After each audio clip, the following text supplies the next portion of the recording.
Hey, what's going on, YouTube? Sorry, we're running a little bit late, but we got everybody here.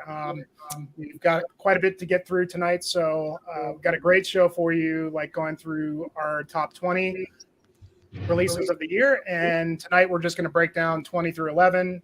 We'll see how that goes, and then we'll probably come back in a week or two and break down our top 10 just to kind of give it a week, see what, if anything, actually comes out in that time. But the crew I've got here today, everybody knows if you watch my streams, welcome everybody. I've got all the hiker punks here. And this was kind of like sort of a nice wrap up, you guys, to do the stream with all of you, just because like this whole year, like we've all kind of come together. We all have these shared interests that have brought us together. And it's been a lot of fun, like, talking hiking and metal with you guys. It's kind of a weird niche little crossing of worlds, but as I've talked about before, I feel like they're right in line with each other, and I think you guys feel the same. So I want to say cheers to you guys. Welcome on, and great year. Thanks for having us. Absolutely. So we're just going to get right into it. So we're going to start with 20. I'm going to get us started. And so like anybody watching, I mean, like everybody on this stream has put a lot of work into these picks. I know. We've been talking about this for, pretty much all year, like kind of waiting for this moment to break all this stuff down. And everybody's been, we've had these conversations going on in Instagram, and just everybody's been kind of like changing and trying perfecting their lists up to the last minute. I don't know about you guys, but my list was changed up until yesterday, actually. So a few hours ago for me. Yeah. So I know I put a lot of work into it. I know a lot of you guys, all you guys really worked hard on this. So anybody watching, I think that you're going to hear a diverse listing of albums this year, obviously around metal, but I think it's going to be all over the place. And, hopefully we get you some stuff that you haven't heard yet to go check out. So, all right, I'll get us kicked off, and let's see here. So my number 20 is one I've already kind of talked about. Are you guys hearing a delay? I think someone's got the sound on their video. Like if they're watching the video on their computer along with the stream. So there's that slight delay between the two. Yeah, there's kind of an echo. If anybody's got the YouTube up, just mute it. I think it's better now. I'm not hearing anything now. I think we're good. Cool. All right. Number 20 for me. I've talked about this one in past streams, so I don't really need to go too far into it. But this is the one of the new Keralis releases, Crystalline Exhaustion. And this came out earlier in the year, and the band actually came out with another record about 3 or 4 months ago. So they've had 2 records this year. And I could almost put that new one, Psychagogue, I think it's called, in the same realm as this because, the music is, the concept is pretty similar in terms of what they're doing musically. I've talked about before that this band previously I had a kind of a hard time getting into. I've seen them live before, and I thought they were killer. Some of their stuff, it's kind of like at times a little too out there and weird for me, but for something about this one, they add a lot more like emphasis on synths, and I believe they actually recorded this live in the studio together, which is pretty crazy because it's such crazy music. But for Keralis, this is actually I found to be a little bit more listenable than what I've heard from them in the past. Maybe a little bit more accessible, but there's definitely like a vibe, like a that just kind of jives well with me. So listened to it quite a bit this year, and I liked it a lot. So Keralis, Crystalline Exhaustion, and this is like, these guys put like two records out a year. I feel like they really put a lot of shit out. But the follow up to this was equally as great as well. All right, we're going to go to Ryan next. Cool. So my number 20 this year was the new Hexis album, Eternum. Hexis is a Danish band. How do you spell that, Ryan? Hexis. Okay, I'm going to bring it up on. I'll hold off till we have a nice graphic. Okay.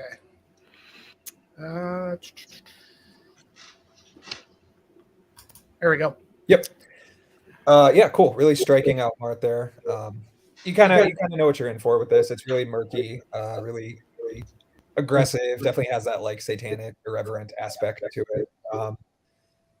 The interesting thing about Hexis is that they're sort of a hardcore band playing black metal, and usually that's like just a really bad recipe. Usually that it's very gimmicky, and the people involved don't actually know how to like combine the genres effectively.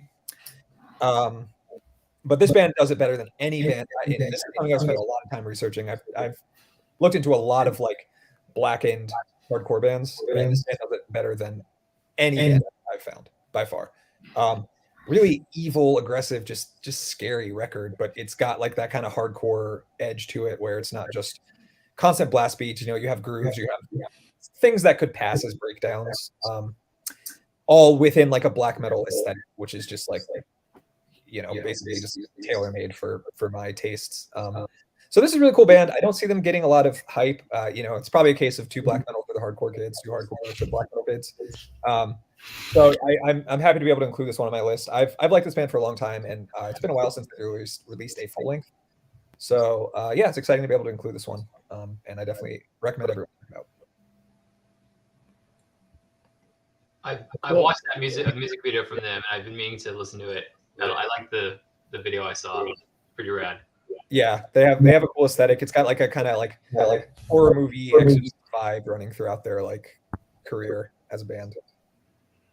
Are we still getting some feedback, or is that just Yeah, me? I think we're still getting a bit of an echo. I don't know if anybody has.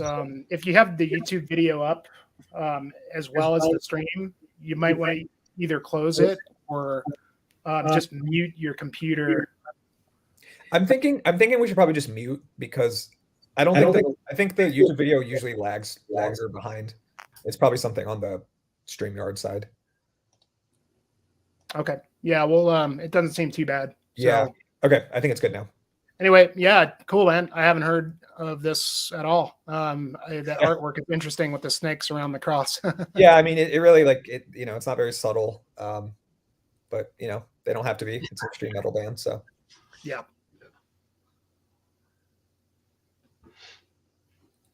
All right, cool. Russ. Oh, okay, yeah. Number 20. So this it's an EP, but the EP was so good. I enjoyed it so much. I threw it on the list, and that's Moonlight Sorcery's Piercing Through the Frozen Eternity. They released 2 EPs. I just listened to it. I think when one of you messaged it in our group chat, and I was just blown away by it. Like on the 30 seconds in, oh, you got it. Oh, it's Jimmy, it's so good. Yeah, so it's just like a little EP, like 5 songs, I think, a little intro. It's kind of got this like epic symphonic, like melodic black metal feel to it. Also, I mean, I was looking on the Metal Archives, and it looks like one of the guitarists is in like a heavy metal band, and that completely makes sense because it's like a heavy metal, black metal fusion, and it's with solos, and it's just great. I fell in love with it as soon as I heard it. It's just an awesome ripping album EP. The other EP is just as good. This one's slightly better in my opinion. So I'm really looking forward to the full length next year. Yeah, but yeah. So EP, I threw it on the list because it's that good. Yeah. It's a really cool record for sure. Yeah. Oh yeah. Yeah, I jumped on that CD myself. I haven't, but I've listened to it times. Just yeah, like they've got another EP that just came out, right? Yeah. The first 30 seconds of the second song, yeah. Just like the pause before he rips into the rest of the song. It grabs you right away. Yeah. So yeah. Fantastic new band. I'm Really good songwriters. Yeah. I think I got it off $20 spin. And now I got to get the oh, really? Okay. That new EP that they've got just dropped. I haven't even heard it yet, but I'm sure it's great. It is good. it's a little more aggressive, a little more straightforward, but it still rips and shreds and does what they do. Yeah, no, it's great. I love when heavy metal makes its way into black metal. I think it's just such a great combination. Not a lot of, I don't listen to a lot that does that, but I think it's a great combination. Yeah, it's interesting because black metal has like heightened my appreciation for traditional heavy metal, which is a genre I completely eschewed for like my entire life. I just never liked it, and now I'm actually like appreciating For sure. it more on its own. Yeah, that combo always takes me back to first hearing Immortal at the Heart of Winter. Definitely. Yeah. And it's because I wasn't really listening to a lot of traditional metal at that point, and like it was right after that album came out that I really went hard into Judas Priest, and then Maiden after that, and I just love that record section. And since I have a huge sentimental thing for any metal album that I hear that kind of has some of that flavor in it. Just love it. Definitely.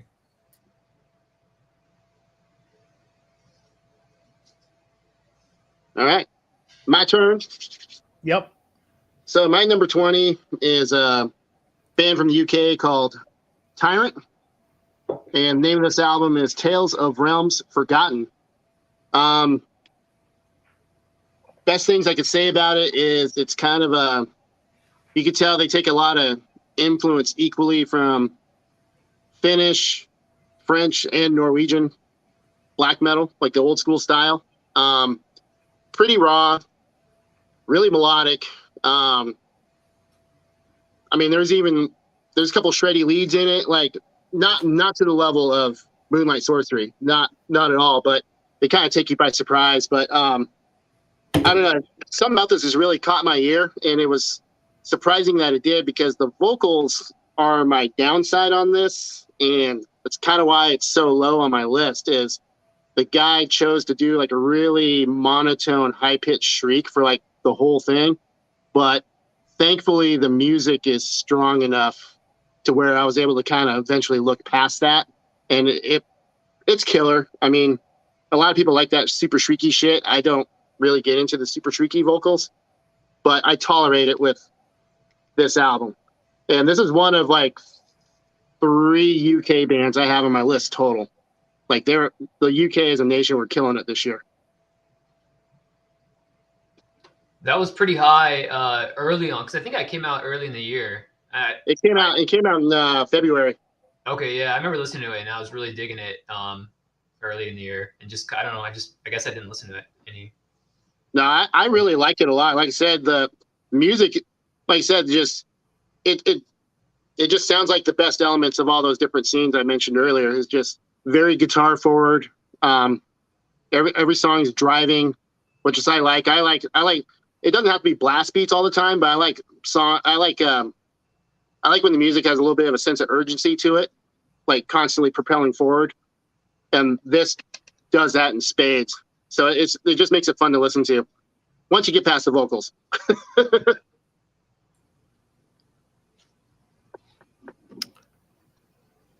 Cool. They I was just looking at the other bands. These guys are in a bunch of different bands. I didn't even realize there was a band called Atramors. That's looks like the vocalist is in for Tyrant. Yeah, and he's he's got a lot more variety on that. He plays guitar in that too, I think. Yeah. Cool. All right. Ben. Hey, so I don't know if you guys experienced this to the level that I did, but I found like really solidifying an 11 through 20 was like really hard to do. I know this year I feel like I listened to more new releases than I have in years, honestly. So like really pen down what that like second tier of favorites this year was incredibly hard. But I think after after sort of agonizing a little bit, my 20th was an album that I kind of came to later, and been super busy the last couple months, so I'm a little behind on getting physical piece of things. This record was one that Jimmy actually recommended I check out, and it's a record by Haunter from San Antonio called Incarnate Ales on Profound Lore. It's got a lot of kind of like old school death metal, furnace death metal mixed with some black metal sort of influences as well. And actually, if I'm honest, on first list and looking at the track listing, because it's a full length 3 songs. 2 of the songs are longer than 10 minutes, and yeah, Jimmy's got it. It's a great cover, super cool cover. On first listen, I was like, this isn't really the kind of thing I'm super to right now, because it's like various songs, kind of coverness, and I've been over the cast death metal thing for a while, honestly. Just because I've been attracted to things that are a little bit more concise, a little bit more, honestly, a little bit more hooky, like the stuff that originally got me into death metal back in the 90s. But the more I listen, I found myself just wanting to go back, because the guitar playing is really cool. There's a lot of detail in the guitar playing. It's kind of this, like the way they incorporate black metal influence is really unique, and I can't really put my finger on anybody else that's doing that in the same way that they are. Plus, it's a San Antonio band. I lived in San Antonio for a couple of years before I moved up to Philly. It's a city that I love very much.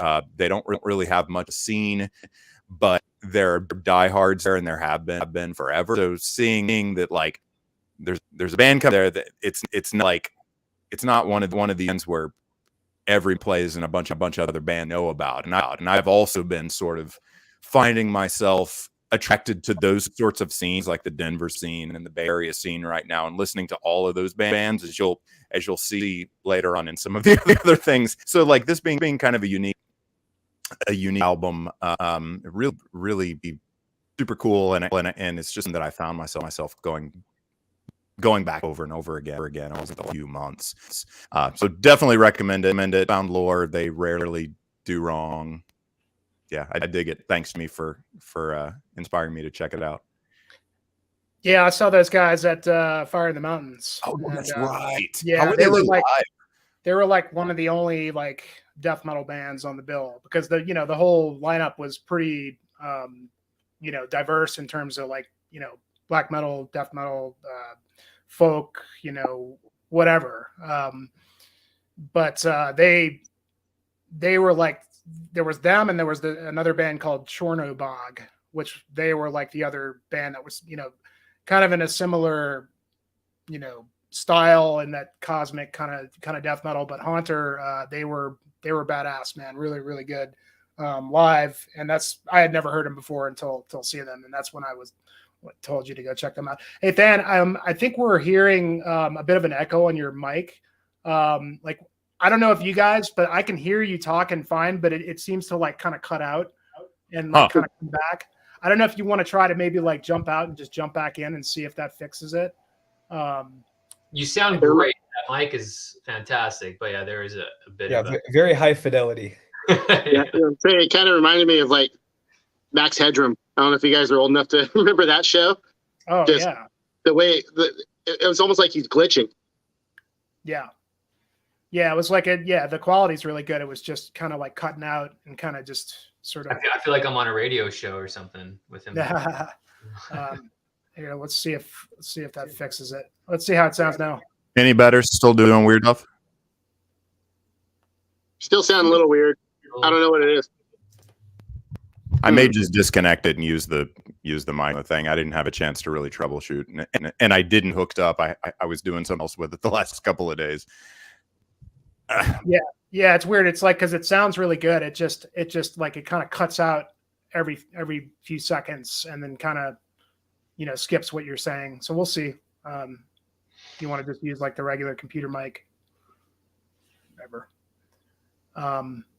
But yeah, dude, great pick. I'll move on while while you're fixing that, when we come back to you, we'll give it a try again and make sure things work okay. All right, so we're on to number 19, right? I didn't skip anybody. Correct. Okay, so this one's pretty interesting. This one kind of creeped in kind of late on my list, and it maybe could have been a little bit higher up. But this is a new band and a debut by this band called Obsidious. This is on Season of Mist Records, and this band is the former band of Obscura. So all the guys that played Obscura for like the last couple they left Obscura and started their own band. Yeah.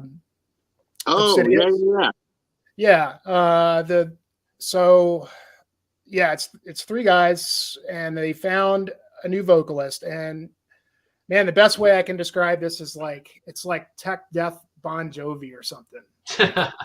Like if you took if like Soilwork or somebody like those guys went like completely like prog tech, that's kind of what this sounds like. And yeah, for me, like I love me, and I don't want to say like it's like cheesy. It's definitely modern sounding and a little bit more accessible. The musicianship is just like off the charts in terms of the ability that these guys have. The drumming is just absolutely insane. If you just want to see an amazing drum video, go watch the title track drum playthrough. Iconic.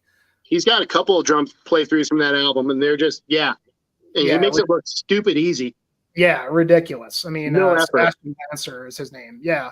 And it's like I like myself a bit of melodic death cheese every now and then. Not to say that this is cheesy, but like I love shit like Scar Symmetry and Omnium Gatherum and stuff like that. I love me some good melodic hooks, and I'm kind of really blown away about how these guys pulled this off, because leaving a high profile band like Obscura, and not surprisingly, because like it doesn't seem like that guy can keep a band together for longer than a couple albums. I think from what I've heard, he's kind of hard to work with, but I kind of wish they would have chosen a name that was a little bit further removed from Obscura. But regardless, these guys, they left, they came back with this whole new band, and I think for a debut, it's pretty damn impressive. And this vocalist, I mean, he can do it. He can pretty much do everything. I mean, from the death growls to just awesome operatic, like clean singing. It's got some serious pipes, and I had never really thought, like when this first was announced, I was like, I don't know if that's going to work very well for tech death. But I think like I hate to just call these guys tech death, because they're kind of more than that. They're very like they're obviously schooled, and they're obviously like composers in their own right.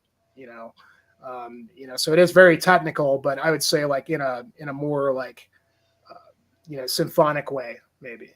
But yeah, I mean, if you're into like Necrophagist or obviously Obscura, and you want to add a bit of it's like Scar Symmetry, it's like Death Jovi,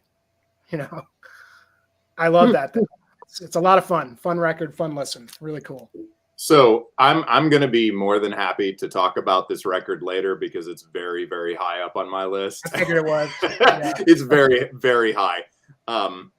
And I'll leave that for when we get there. But I'm just going to say that like the guy that they found to do vocals, I think is like the most versatile metal vocalist that I have ever heard in my life. Yeah, like, where the fuck did they find that guy? He doesn't he's have a nurse.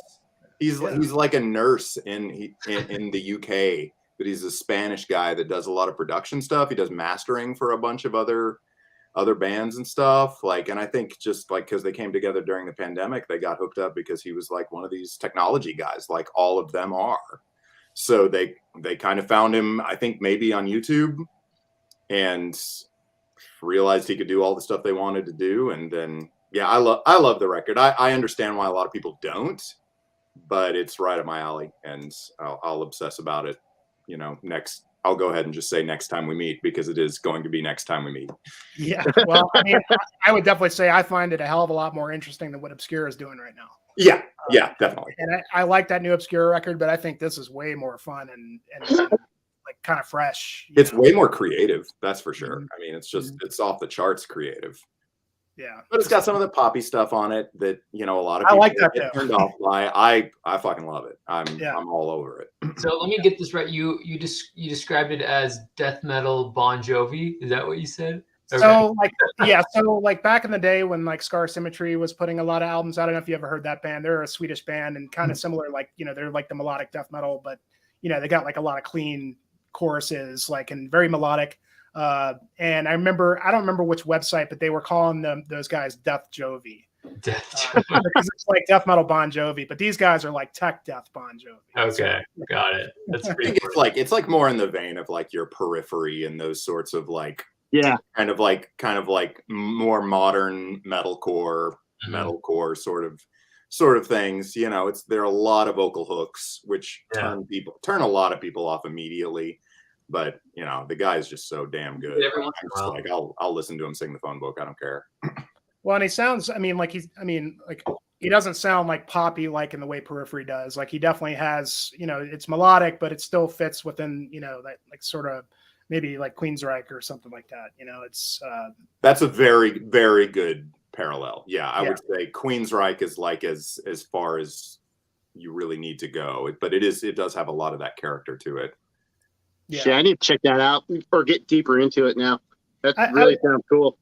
It's cool, man. I would say check the title track out. That'll give you a really good indication of what it sounds like, and it's probably like the best way to see what you're getting into is the song Iconic. Not only watch the drum playthrough of that, but just the song itself is because the drum playthrough is just the guitar tracks.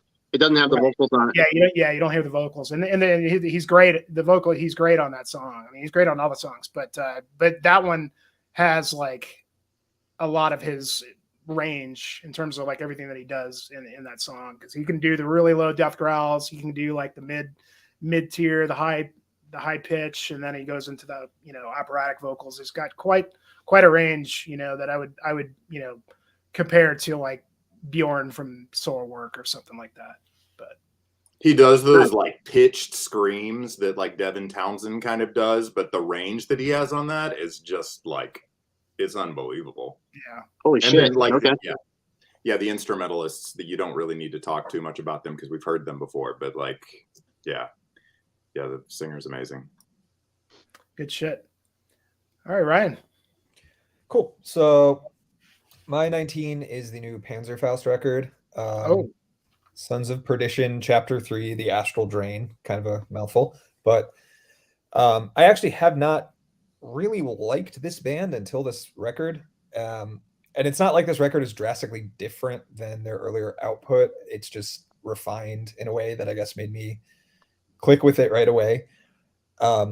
Encyclopedia Metallum calls this band black metal. I think it's like black and death metal. I think they have a heavy death metal influence in their music. Yeah, really cool album art too. That's really cool. So I mean, it's an interesting record because you have like a 7 to 9 minute track, and then you have like a small interlude track, and they just do that 4 times, and they have like a final kind of closing interlude, but it's not. It's an outro. So there's really only like 4 or maybe 5 like actual songs on this record, and the rest kind of just like set the atmosphere. And usually I wouldn't really like that. I would find that kind of gimmicky, but the songwriting on this record is just so strong that I see why they kind of composed it this way, because it's really got this nice ebb and flow to it.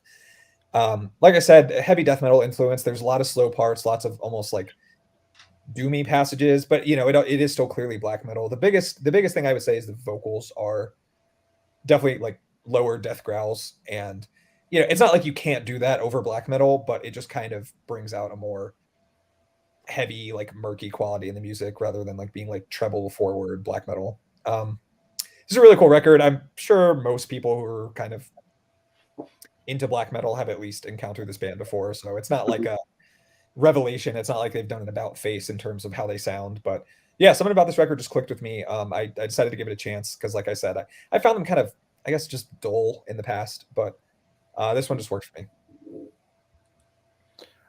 I'm definitely going to check it out because I kind of felt the same way about the previous two. Like I tried to get into them, and I don't know if you remember Than, but we almost saw them play at Death Fest. Narrowly missed it. Yep. We narrowly missed them because I think Carcass was playing at the time, right? Yep.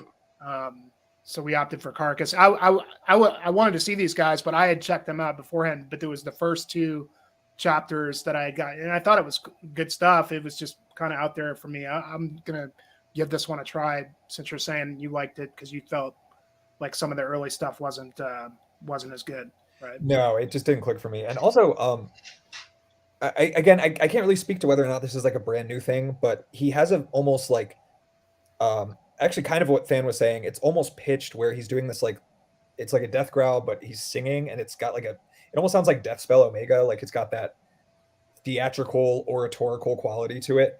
And I don't know what it is about that vocal style, but it just works for me. It really draws me in. Like it makes me care about what you're saying. So yeah, this is a record I came back to more than I was expecting to, just given my history with the band. Cool. Yeah, we'll definitely check that out. It's been on my list ever since we narrowly missed seeing them at Death Fest, and knowing that like they're kind of digging into more of a sort of theatrical presentation or a expressive presentation, because that's one of the things that sometimes doesn't do it for and I hate to generalize, but a lot of black metal that I hear is that it's not as expressive as I want it to be as a person who has kind of made my professional career like using my voice and stuff.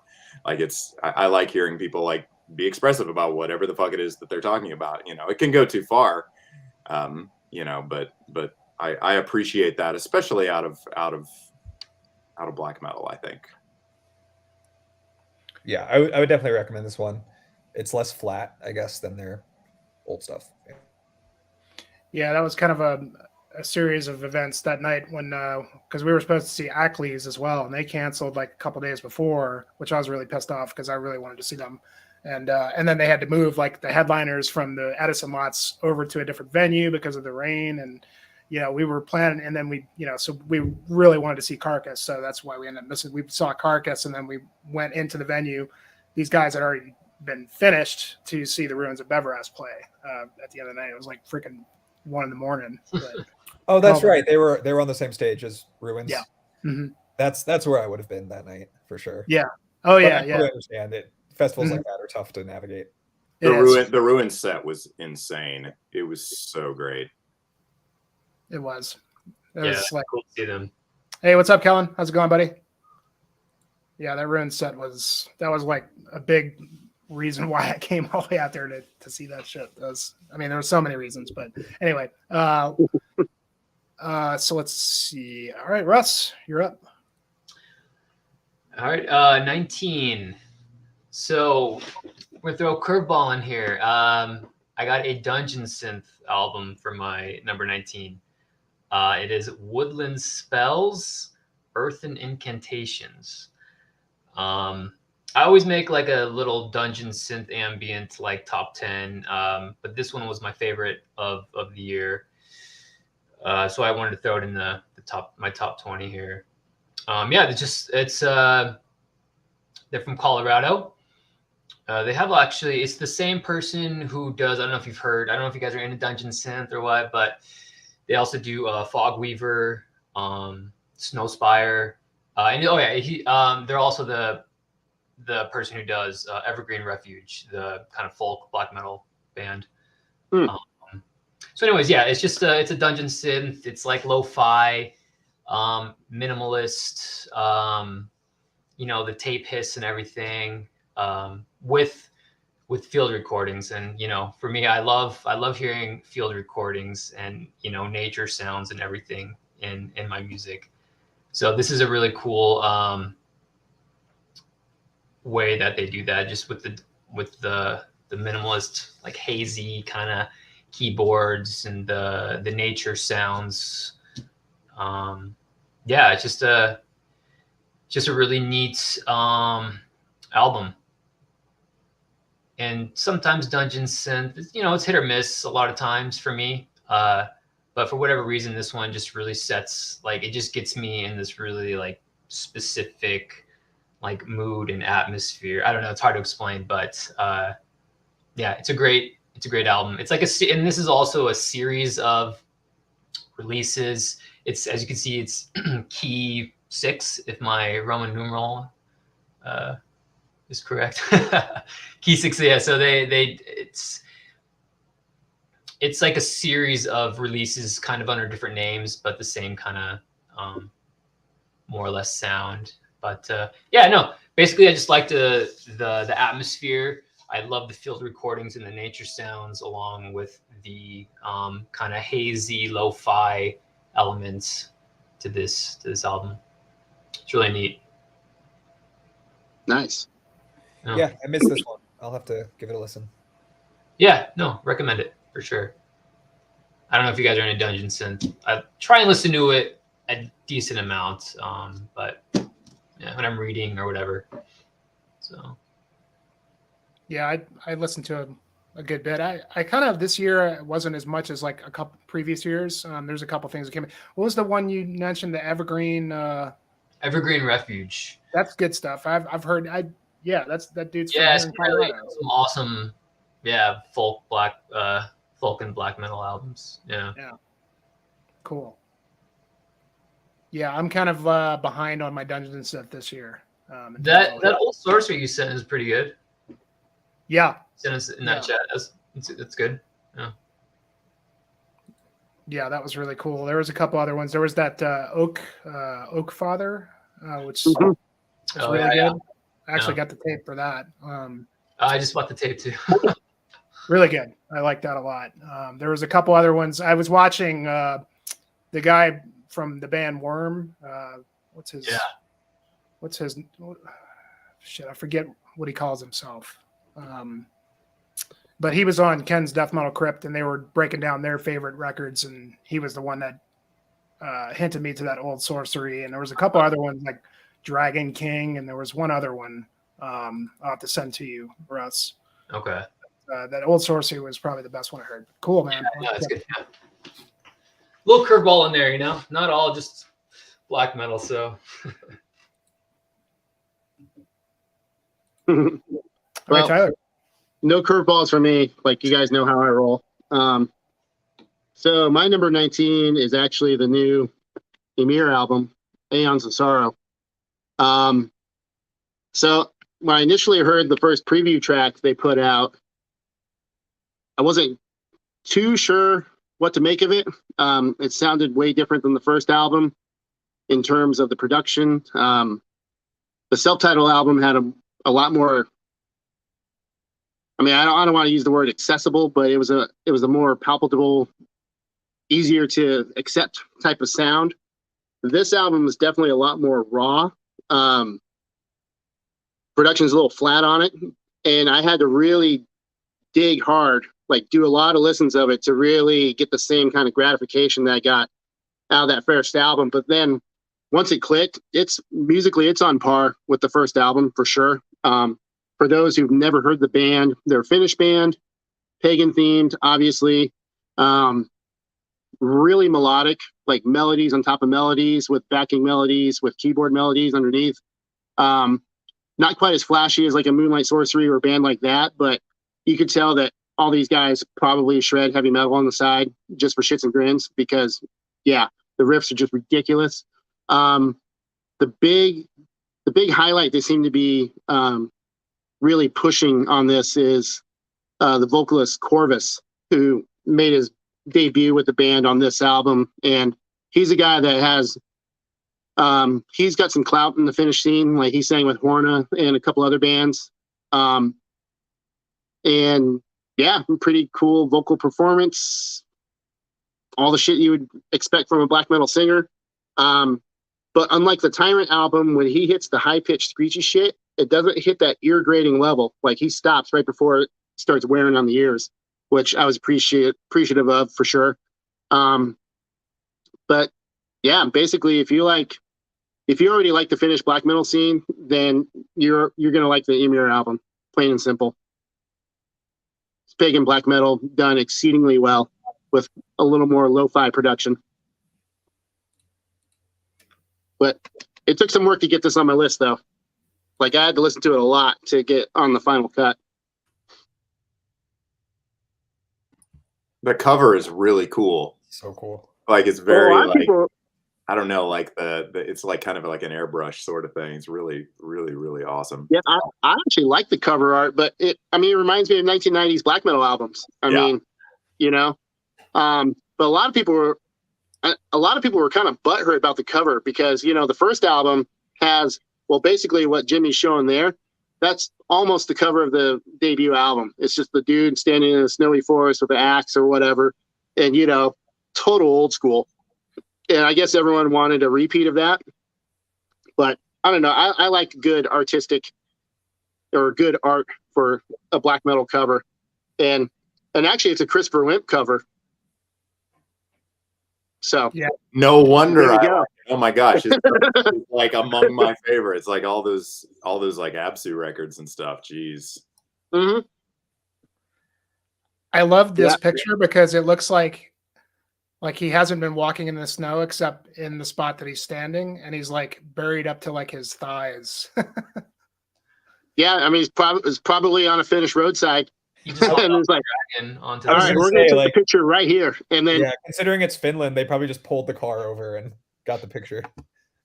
exactly. Yeah, that Shit, with the cover- snows we had here recently, I could have done that in my neighborhood. Yes, please do a black metal picture in the snow for us.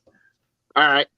Next time I actually get out and go hiking when it's not, you know, way below zero, gusting wind, or dumping feet of snow.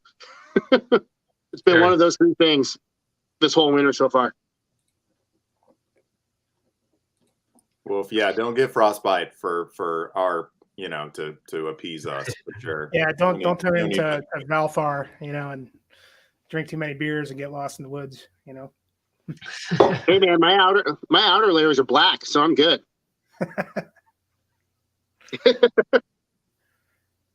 Yeah. Take a picture from the thighs up, you're good. Totally. All right then. So I'll use the iconic metal cover artists as a segue for my 19, because mine has a cover by none other than the great Dan Seagrave. Ooh. Who doesn't? I'm staring at above my computer 3 prints signed by him of you know, Suffocation, Entombed, and Pestilence.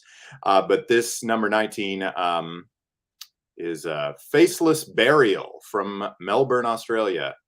Their record at the foothills of Deliration, which I don't think is a word, but it sounds very metal, especially ending in shun. But yeah, I really dug their last album, just called Speciation, I think. That was from 2020. If you missed that, you know, it was 2020, whatever. But their new one is like it's more of the stuff that I liked about the last one. It's like it's at its root very kind of like old school death metal, really tight, lots of 2-guitar counterpoint, which is really my bread and butter. I love that. Despite being, you know, I've been listening to a lot of bands from Australia. There's a lot of good death metal from Australia right now. But these guys don't play in a lot of other bands. It doesn't look like.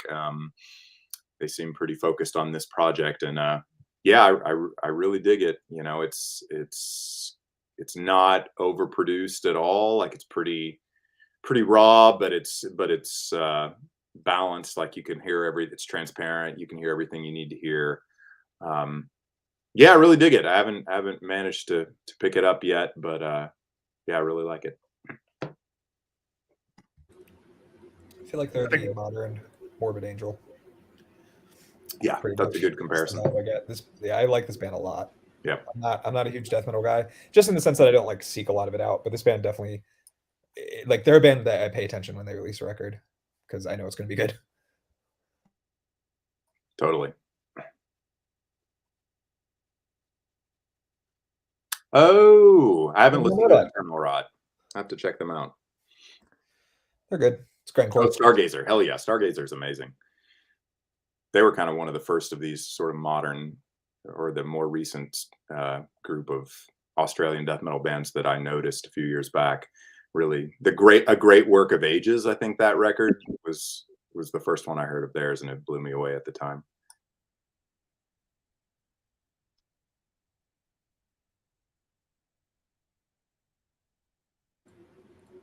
All right. What are we on? 18 now, I think. Yes, sir. Yeah, okay. This one I don't have a copy of, but I did order the vinyl. Shit. I should have pulled it up while he was talking. So this one came as a recommendation, I'm sure you guys watch Ben Brain Smasher. Mhm. He's been raving about this record all year, or at least as long as it's been out. And whenever he's raving about something hard, I'm usually like, yeah, okay, I got to go check it out because he's gotten me into a lot of good stuff. When I first heard this, I didn't really like it. Not really sure what I thought of it. I kind of like put it away, and then I kind of came back to it recently and gave it a lot of listens. But this band is called Stangarigel. Let me show. Let's see. Hold on. Stangarigel or whatever. Stangarigel, I think. Slovakia. Slovakia. Slovakia, yeah. So these guys. Here, you can just. Oh, you got it. Yeah. Yeah, because this was going to be coming up. Oh shit. Okay. All good. Man, I don't. At first, like I said, I didn't love it at first. I liked the music. At first, the vocals kind of just threw me off. I didn't really like the vocals. I mean, guy sounds like he's singing in a fucking blender or something like that. But it's just like he's singing in the water. But at the same time, it kind of gives it a sort of uniqueness, I guess, in terms of like the vocal doesn't really sound like much else that I've heard. But the music, man, the music is God, it's so good. And like I said, I've just been listening to it quite a few times this last week, and it crept up into my list. It might even like go higher, but it's sort of like the production's a bit lo-fi, but it's very like it's in the old spirit of early like 90s black metal, I guess. I guess you can say it's atmospheric black metal, but these guys, I think one of the guys in this band his main project is another band called Melicarpitan, I think. I'm not sure how to pronounce it, but that was a band that I know a lot of people really dug, and I just didn't really, for whatever reason, it didn't grab me. But this one did, for sure. It really crept into me, and I love it so much. The CD is sold out that Tyler just showed, but they've got the vinyl up now, so I jumped on the vinyl yesterday. Yeah, I jumped on this. I came across it probably in the Order of the Black Arts page I'm part of on Facebook. I think someone found it on there, and I jumped on it right away because the CDs are super limited. Yeah, they're already sold out, and so if you go to their Bandcamp page, they've only got the vinyl up now. So I jumped on the vinyl, even though it cost me like $40 or whatever, but it's worth it. It's like a gatefold. But these guys are just they sound like they're from another. I often talk about bands like Alcest, like they sound like the music sounds like it's, or the way that he describes it's music from another world or another, realm, as it were. Here, blow me back up real quick. This is the band photo in it. Oh, yeah. Let's see. There we go. Oh. Yep. That's what I was going to bring up. Yep. Yep. And Super where are these cool. guys from again? Slovakia. Slovakia. Yeah. Yeah. So I was going to bring up the Melicarpitan. But it's got cool artwork all throughout the booklet. I'm sure on the vinyl it's just going to be spectacular. Yeah, it's like a gatefold vinyl. So Kellen Melicarpitan. I need to go back and give them another shot because the first time it didn't. But like again, this one it didn't do. I stuck with it because like when Ben kind of really pimps something hard, I usually like want to try and give it as much attention as I can because he's usually right. But he was for sure right about this record. And, the more I listen to it, it might have crept up even higher and higher up in my list. It's just, I'll get deeper with my thoughts on it when it comes to that pick. That's a couple picks away, but Same here. It's quite high on my list. And I just listened to it like 2 months ago and it's kind of been nonstop for me. So Yeah, it'll be next stream. We'll get into it. yeah, it's once it gets its claws on you, it's like I listened to it like 3 or 4 times. First listen is for you, Jim. You said it took you a while. First listen for me, I was like, fuck yeah. This is it. First listen, that it clicked for me. And then I found I had to be kind of in the mood for it. A couple times I went back to it and I was like, for sure, yeah. I'm not feeling this today. But then kind of like a mid tempo, more I don't know, kind of chill. It'd be great for hiking. I think it'd be an awesome hiking album. For sure. Yeah. Great shit. I love it. Anyway, I'll talk about it in a few picks. Yeah, I mean it's I could probably do a whole like half-hour stream on like talking about this record, but because it just I still need to sit with it some more, but I know that I love it enough that it's gonna probably really just be something that I really something for people to watch out for if they're gonna continue the project. And because it came out like in January, didn't it? Like super early. It's been out for a bit, yeah. Yeah. I didn't get to it till like 2 months ago, yeah. So. Actually, there's a number of my picks. I think most of them are going to fall on the next stream that came out pretty damn early in the year. Makes sense. So that's a good sign. Good staying power. All right. Cool. Well, I completely missed that record coming out, so I'm going to have to check that out since you are all very familiar with it. I think you'll dig it, Matt. I think I will too, and I like Malacarpeton a lot, so it seems right up my alley. So my number 18 is the new Oftrica record, After the Storm. This is a Swedish band who has a very interesting trajectory because they used to be a DSBM band, and like at this point they're just a folk band. They don't really have any metal instrumentation in their music anymore. I would say it still kind of has like a metal sensibility. It's dark music. It's very like I don't know. It just has a metal vibe to it. I can't explain it better than that. But they also have the guy from Cold World, which is a German DSBM band. I think he's singing on this record. So obviously they're still like, tapped into metal. But yeah, I mean this record blew me away. I've liked this band for a couple releases, but I found this to be great hiking music. It's very evocative of, forests and cold and snow, and it's very like emotionally impactful as well. The last song specifically has a sample. I just did a video review on my YouTube channel, so I'm kind of just rehashing points I've already talked about, but the last track has this sample on it that's just so powerful. Like I don't know what it's from. I don't know if they recorded themselves, if it's from a movie or something, but whatever it is, it hit me hard the first time I heard it, to the point where I just like re-listened to the entire album again. Yeah, I mean, just like look at these guys. It's really interesting because Oftrica is, I think it's an Icelandic word, even though they're a Swedish band, but it means over drinking, like binge drinking. So I'm not really sure. I don't know. I'm not sure why this isn't just a different project at this point. Because, they used to be a DSBM band and they sang about like poverty and drug addiction and all that stuff. And they pretty much just changed from being like an urban centric band to like a very rural, like outdoorsy project that intentionally uses nature imagery. And obviously, as they've drifted that way, my interest in them has also grown accordingly.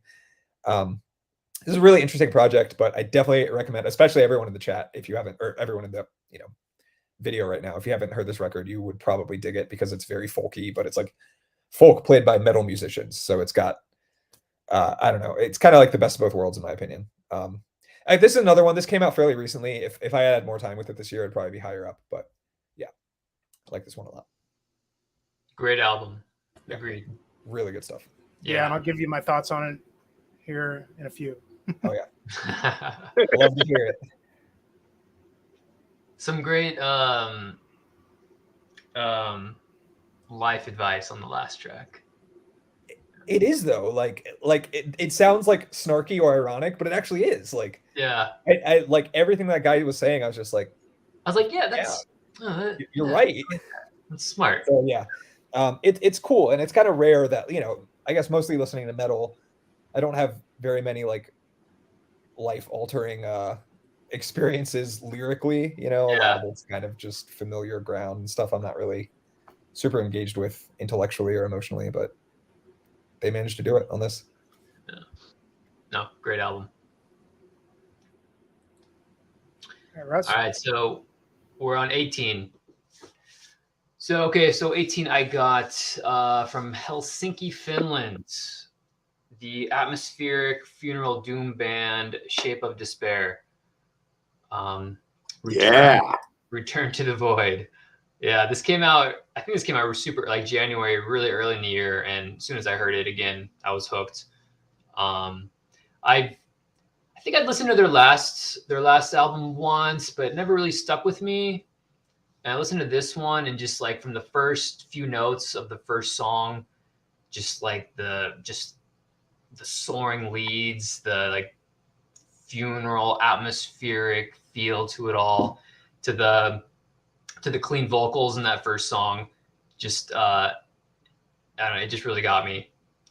Just a really beautiful, like, yeah, it's funeral doom, so melodic funeral doom, so it's really beautiful, melancholic. You know, it's a little, there's some synths in it, some background synths. But yeah, I like the vocals are great. There's just a mix of clean, and I don't know if you guys know them. It sounds like someone does. So a mix of clean and usually clean vocals for the chorus, growls for the verse and stuff. The clean vocals are really clean, you know, hit or miss sometimes, but these clean vocals, I don't know, there's something about them. They're very unique sounding. I think it's a woman who does it actually, which I didn't know, but she sounds very unique. Just serenading you. It's a great album. I love it. It's the only doom album I think on my list, unfortunately, but yeah, awesome album. Yeah, their record, Monotony Fields, blew me away when I first heard that. And I haven't given this new one much. I think I've listened to like maybe a couple of tracks on it so far. I need to listen to it more because I mean, as far as I don't listen to a ton of funeral doom, but like I think they're kind of my ideal. Whatever they do is like really just what I want to hear as far as that's concerned. Yeah, same here for sure. Just sucked me right in. Yeah, just great melodies. Yeah, it's a good band. Good album. Yeah, same for me. Monotony Fields was fantastic. Really loved that one. I just slept on this record for some reason. I haven't heard anything about it, so I'm gonna have to. It seems like that's the one most people kind of enjoy the most, Monotony Fields. But yeah, no, for sure. If you guys like those, like that one, give this one a shot. Yeah. What up, Nick? Thanks for coming on, man. Yo. All right, Tyler. All right. So my next choice, hard to get a shot of the cover because all the gold for. Yeah. Yes, indeed. I can't pronounce this. Ryan does way better than I do. Vendryatzibioter. There you go. That band. So this album, holy shit. Talk about an immersive experience. 71-minute atmospheric black metal album, which sounds like, I think for some people that might be kind of a chore, but I don't know, like the time flies by when I listen to this. If you like the previous albums by these guys, I think you would like this one just as much, if not more so. I think this is their best stuff, I think, personally. I like the production on it. I love the fucking storybook that comes with this thing. That's amazing. Oh my God. I mean, that makes me want to buy that record. They went absolutely all out on this. I mean, it's quite the epic feat. I mean, just even the pleather that they use for the packaging. I mean, it's ridiculous. Anyway, but musically speaking, if you're familiar with the band already, not a lot of things have changed. Production wise, it's their best production by far. I know a lot of people like that murkiness of the first two, because it kind of really draws you into that kind of nature pagan theme that W, the main guy, is known for with all of his projects. But the crystal clear production on this benefits the fact that it's a concept album, it's a continuous storyline, Eastern Europe folk tales. yeah, it's mind blowing. I'm ashamed to admit that I haven't had the attention span enough to actually sit down and read along with the story as you're supposed to do when you're listening to this album. But I can enjoy it on my commute or, doing things around the house or whatever. And I enjoy it just as much. But yeah, just absolutely mind blowing album. And just, I have all their albums and I like this one the best by far. I mean, I couldn't believe how fast these songs would go by. Like 10, 12-minute songs. And they felt like 5-minute songs.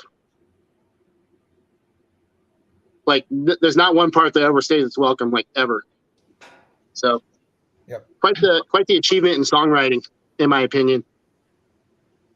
It's definitely one of those you gotta sit down and listen to. You can't be, for me, you can't be walking around doing chores or whatever. You gotta sit down for the whole album and listen to. It's like a sonic experience, like an adventure. Exactly, and like I said, and I've been doing. So I was telling the other guys in the group chat that so on that Facebook group I'm part of, I've been doing a daily countdown, and doing I type the stuff out better than I verbalize it.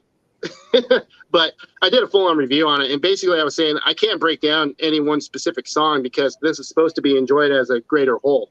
Like you're not supposed to, you're not putting tracks on it. You're not taking tracks from this and slapping it on a playlist. If you're listening to one track, you're listening to all the tracks. Yeah. As it's intended.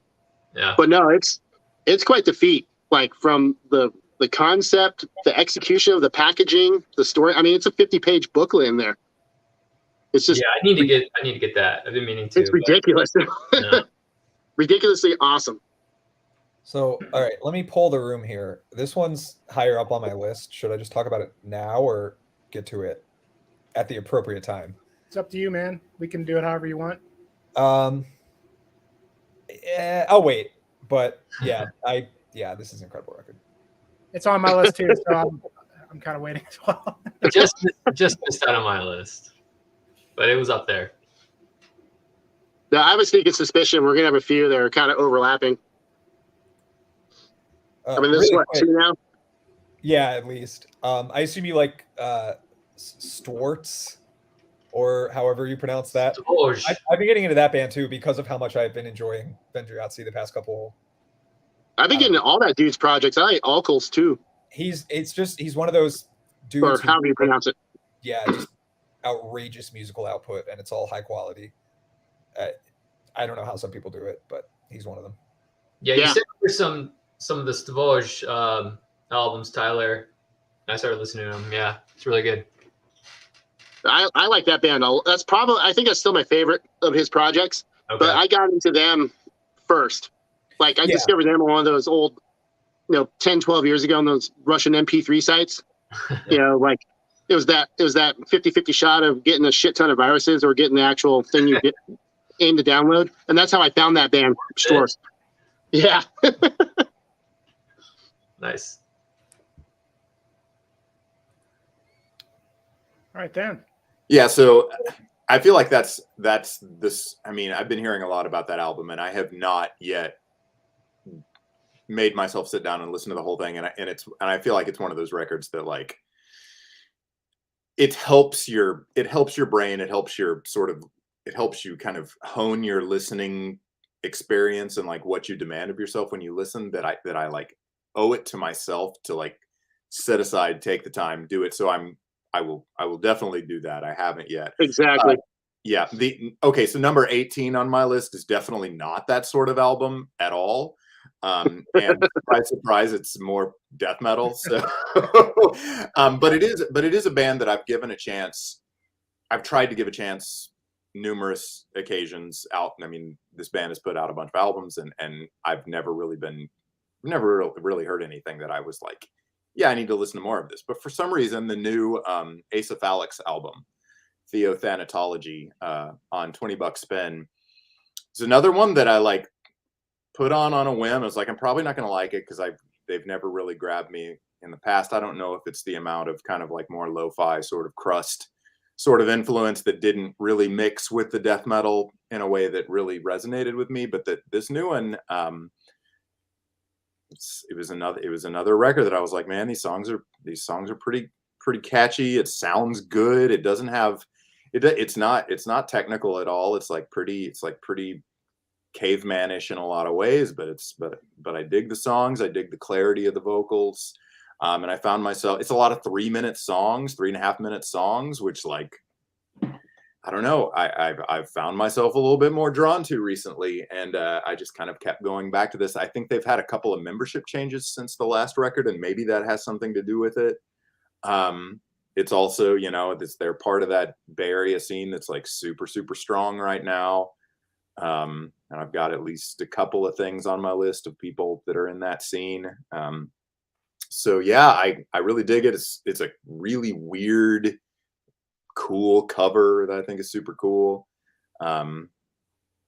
Yeah, exactly. It's like the Autopsy, and there's several albums on my list this year that are like kind of Autopsy reminiscent, and I like several albums that are in that vein way better than the new Autopsy, honestly. And so that's kind of it's kind of a surprise for me this year, as you'll see later. Very high up on my list of very Autopsy influenced bands, which will be on the next show. But yeah, I dug this one a lot, and I would definitely recommend it.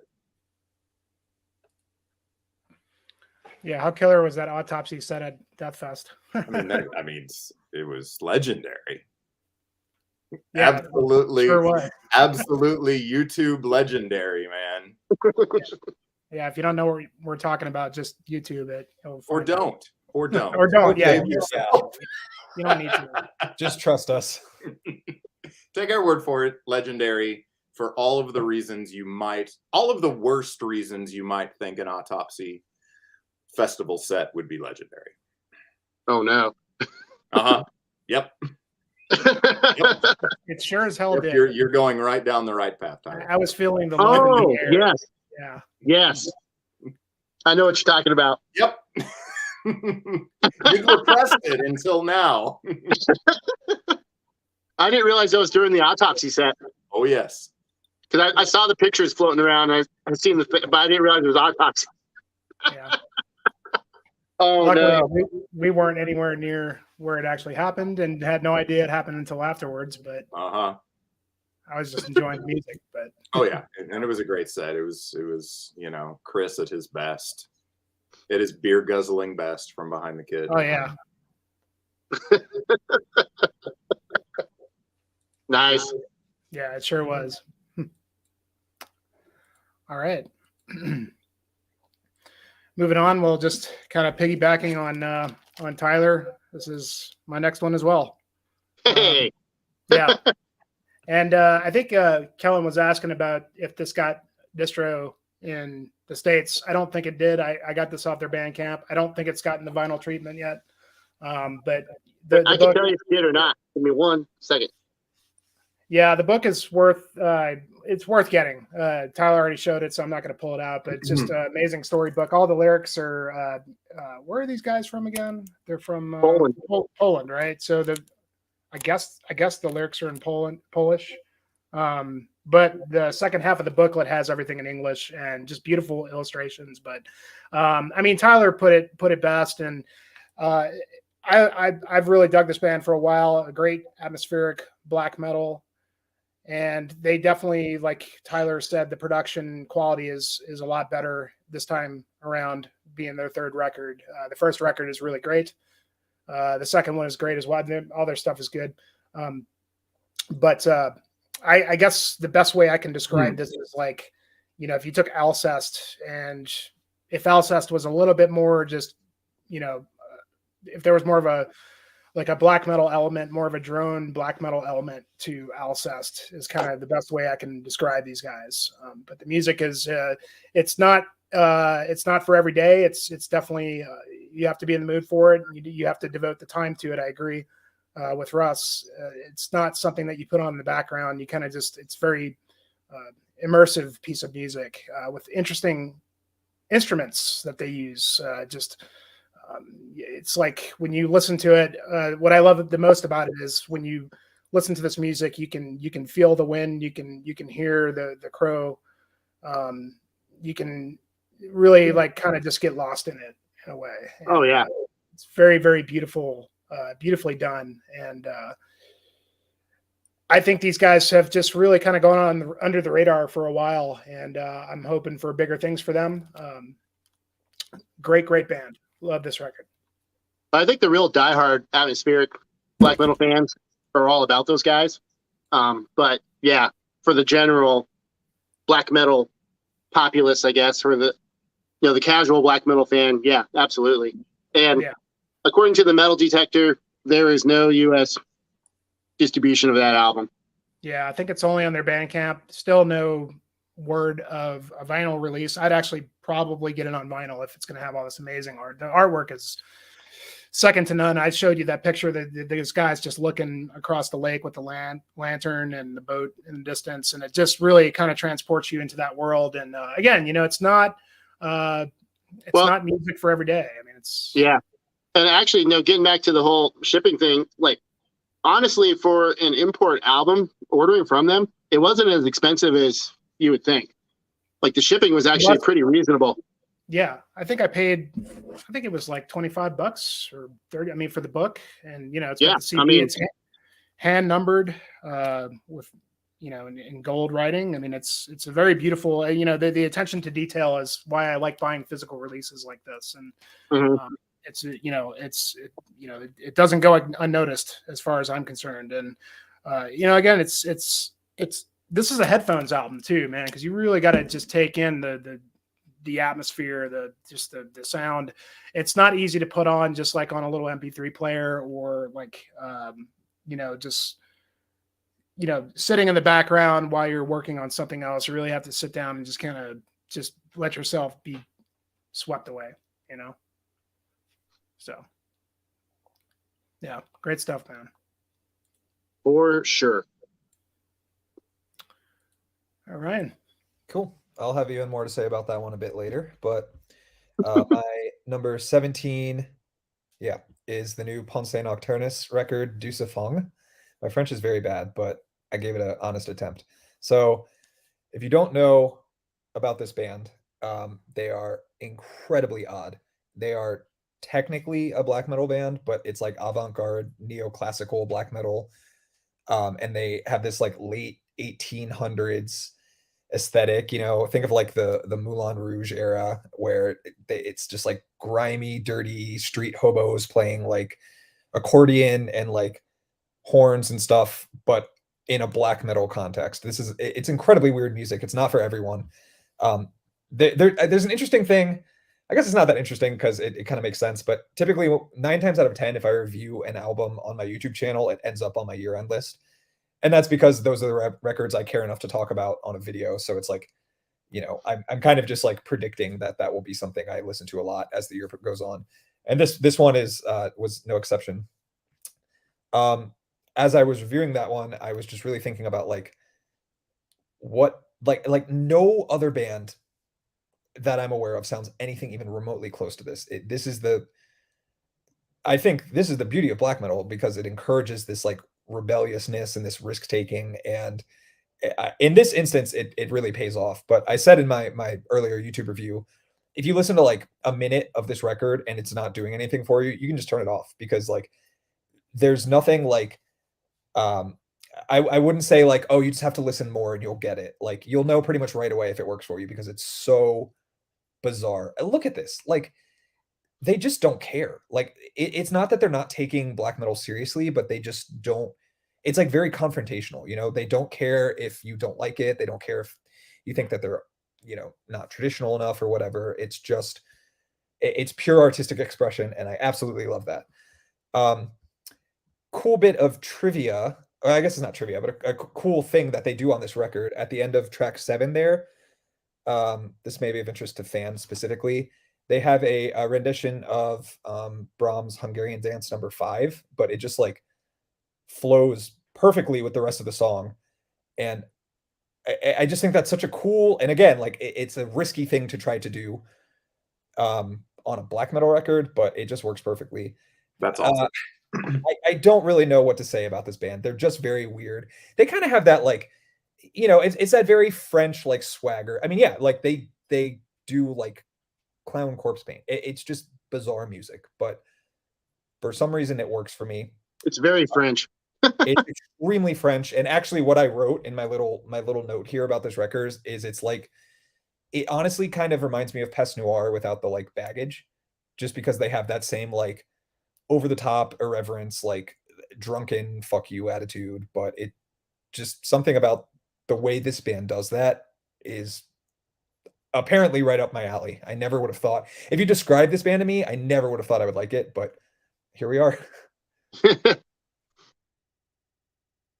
Well, that's interesting about the Brahms too, because I feel like that's like a potential frame of reference that might attract, like, it's like somebody like me or whatever that might on first, because I know Pest Noir, and that's the first thing that I thought about. Are these guys related at all, or like, is it similar? Because I appreciated the stuff of theirs that I heard. I don't know if it was something that I would like really go to super often, but there's also like the matter of being like appreciative of something and or like really actually loving it. Yes. You can kind of, there are two different things that both have value, Mm-hmm. But I'll definitely check that out, because I like, as someone that crosses a lot of boundaries as far as music and stuff is concerned, and loves all sorts of different instrumental playing and everything. It's always interesting to hear, at the very least, an attempt with non-standard instrumentation. Yeah, and that's what I was going to say. It's like at least that track would be worth, I think, checking out for you. It's cool because they switch between halftime and like regular time in their rendition, and it's like the accordion is carrying the melody. It's really an interesting take on the piece. Cool. I'll definitely give it a listen. Yeah, I thought this one was going to be higher up on your list, actually, Ryan. I did too, but there's just so many other good records this year. Yeah. There's nothing I can do. I just love that cover art. It's amazing. And like, I'm sure, actually, I talked to a friend who's Belgian, but like French culture is like, has a heavy influence on Belgian culture. And he explained, like, he read the lyrics and like listened to it and everything. And he was like, yeah, it's full of like puns and like allusions to French culture. And I'm sure that's what the album art is, but it just means nothing to me besides being graphically very interesting. Yeah. I'm sure there's commentary and satire here that is just going way over my head. Yeah, I mean, I can't even really begin to try to, dissect this. Yeah, I got nothing, but it is visually very captivating. I mean, you got the rooster with the wine, and the baker with the pig heads, and it's just. And you know what? I never actually thought about this, but it looks like the Eiffel Tower is being built in the picture, which probably like places it in the era that they're like, trying to evoke, that like late 1800s. Yeah. I hadn't really thought about that before, but yeah, it's very weird, like burlesque style aesthetic. I don't know. I'm gonna stop talking. It's a good record. Check it out. If you don't like it within a minute, turn it off. You're not. It's not going to be any different. Yeah, I mean that's fun. I tried. I gave it an honest try. We talked about it previously, and I was like, I can't get into this.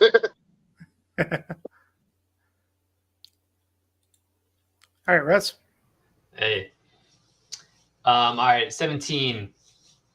I'm going with some folk here. We got some medieval, dark folk, classical kind of folk, just a little bit of everything. It's Exire, Across Rivers of Yore. I know I talked about this on our last stream we did. I threw it in there as one of the folk albums I was into. So this is my number 17 pick. I did some digging because I had no idea how I even found this on Bandcamp. It just showed up. I think that's the demo. Yeah, so that's the thing. They took like 4 of the songs from the demo and then added them, and then added a few more songs to make their album. Oh, okay. Let me try and find the right one.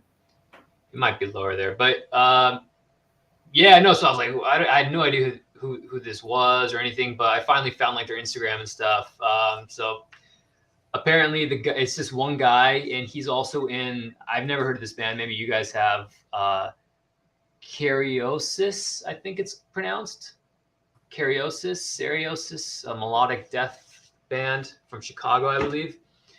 But anyways, I guess this is the guitarist side project. But yeah, it's just an awesome kind of atmospheric medieval folk album. Some great music on it. Some cool instruments. You know, you got all the classic, medieval folk instruments. You got, your guitar. You got there's I think it's a mandolin. I'm pretty sure he's playing a mandolin, flute, lyre, some cool instruments. Yeah, it's not that long of an album, but you can kind of tell it was like his demo plus a few extra songs. So I'm excited for the next album. I think he said he's putting out an album soon next year. So we'll see how that goes. But yeah, it's just a great medieval folk, dark folk kind of atmospheric album. If you guys are into that, yeah, recommend it. Anyone listen to it? I did after our last stream. I like it a lot. Oh, you did? Okay. Yeah, I like it a lot. Cool. Good to hear. Literally anything with the descriptor dark folk. Yeah. I will check it out. Oh yeah, and I think I mentioned like he kind of goes off like on the Agalok Wyatt EP. He kind of does that whole acoustic electric guitar kind of playing off each other thing on one of the songs. So there's a bit of it's not every song doesn't sound the same, so there's some variation to all the songs. But it's just a really cool recording, some really cool playing, like improvisational, almost like playing of like a cello or something. It just, I don't know, it just really draws you in. Highly recommend it. Nice. Yeah, I need to listen to it. I haven't checked it out. I remember we talked about so much shit the last stream that there's definitely some things that just dropped. But anybody watching, if you haven't watched Russ's channel at Sylvain Wandering, I'll link everybody's channels. But man, he's got the scoop on the fucking dark folk and neo folk, and just does amazing videos. And just in terms of the seasons and things like that, it's I mean. So much a whole nother world of music that about, you know what I mean? Like that's some good stuff out there. Thank you. Yeah. So yeah, for sure, man. Commercially successful YouTuber out of us. Oh yeah. Yeah, what are you up to now, Russ? Like 5,000? Did you hit like 3K recently or something? Yeah, because it's the Yule season, so it always right. People find your videos seasonally. The subscribers, I think it's like at 3,400 now. I don't know. It's it is what it is. It's funny, but yeah, compilation videos. That's where it's at, man. Yeah, show people some new music. Yeah, they'll love it. Yeah. All right, Tyler. All right, so my number 17 is another UK band. It's called Blood Countess, and the album is Occulta Tenebris, and just no frills, no bullshit. Modern black metal is really the best way I could put it. Like most of my shit that I listen to, it's very firmly rooted, in the 90s style, I guess you can say. Like the main guy behind this band, he has a couple other bands like Old Corpse Road, Winter Mist, and there's a few other black metal projects that he has. He's a pretty prolific musician type. And actually it's a husband and wife duo. His wife does the vocals on this, and she is phenomenal. One hell of a front woman. But anyway, so yeah, they pretty much run the musical gambit. The opening track there is an absolute black thrash banger. The second track, even the title, Ad Altre Sanguinum. I can't pronounce that shit, but anyway, it's I describe it as like a lost B-side track from the self-titled Dark Funeral demo. like that kind of riffing and that kind of melodicism. And then it goes from there. If it's 90s black metal, it's mashed onto this. It's even got a similar production. I compared the production to like a Dusk in Her Embrace.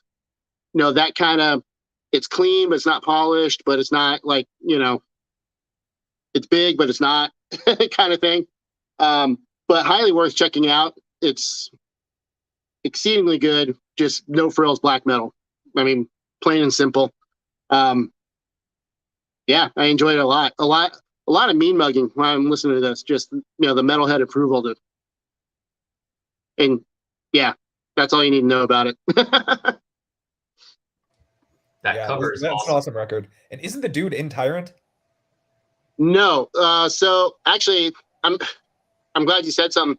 So it was just that guy and his wife that did the whole album. They've expanded to a full live lineup, and actually the main musician behind Tyrant is actually another guitarist in this band. Okay, so he's like a live member. Yeah, but there's a chance that he might be part of the writing process for the next album. So okay, I'm pretty excited about that because two really, really, really damn good guitarists getting together writing just killer black metal. Like I'm for it. I'm all about it. Definitely. But yeah, like I said, it's just it covers the gambit. Like some of it sounds like Swedish black metal, some of it sounds like Norwegian black metal. I mean, like I said, it's like a lot of modern day black metal where they're just pulling from all the regions, all the eras, trying to make their own thing out of it. You know. Husband and wife duo, huh? Mm-hmm. Interesting. Yeah, it's pretty. Together, husband and wife duos, black metal duos. Is this the one? Well, hopefully it's better than Peccatum. Yeah. Oh God. Yeah. Anyway, but I'm not gonna say what she goes by, but that's if you want to read that. That's oh boy. Bold moves, everyone. Bold moves. But no, her vocal range is extremely impressive. Like really high highs, guttural lows. I mean, she's on par with any dude that does it by far. Sweet. Check it out. Mm-hmm. Definitely. All right, Dan. Oh, yeah. So I promise that my list from here on out is slightly more diverse than it's been up to this point, and including number 17 for me. But I'm a death metal guy at heart, and yeah, I've been listening to a lot of death metal. And this next album, probably honestly, I haven't had a lot of time in the last like 2 months to listen a whole lot because I've been doing music stuff like crazy. But the new Mortuous album, which is called Upon Desolation, it's probably going to end up higher than some of the things further down the list with more time listening. I haven't even had a chance to buy a physical copy. Yeah, a lot of people are raving about this one. The cover is so great. It's a Merrill van Husteren cover. It's got so much depth to it, and the music similarly has a lot of depth. Sounds great, you know, awesome Bay Area death metal band with a very very high level pedigree among the people in the band. There's some really cool stuff on this record. There's some violin stuff later in the album. They have a guest violin player that, and the contributions there are really cool.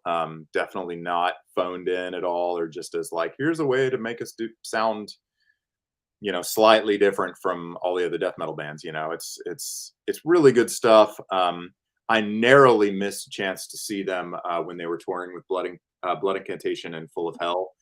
A couple months ago, I saw the two headliners, but I didn't make it there in time to see Mortuous because I had a rehearsal that went late. And I'm sure if I'd gotten to see them as well, like that would have pushed it a little higher too. But it's a really great record. A lot of people, like Jimmy said, have been going nuts about it. And yeah, this band's killer. Super killer. They got something in the water up in the bay. Yeah, it's intense right now. Know. Yeah. Yeah, super cool. If you haven't listened to it, definitely I'll definitely be checking this out. I heard a lot of people. I mean, there was a lot of year-end lists had this up there, and I had not even heard of it. So, and the definitely check it out. vinyl looks super cool too. Like it's got this like the logo is like embossed, but it's black, so it's really really cool looking. I like, I gotta find the budget to get it. But it's great, super cool.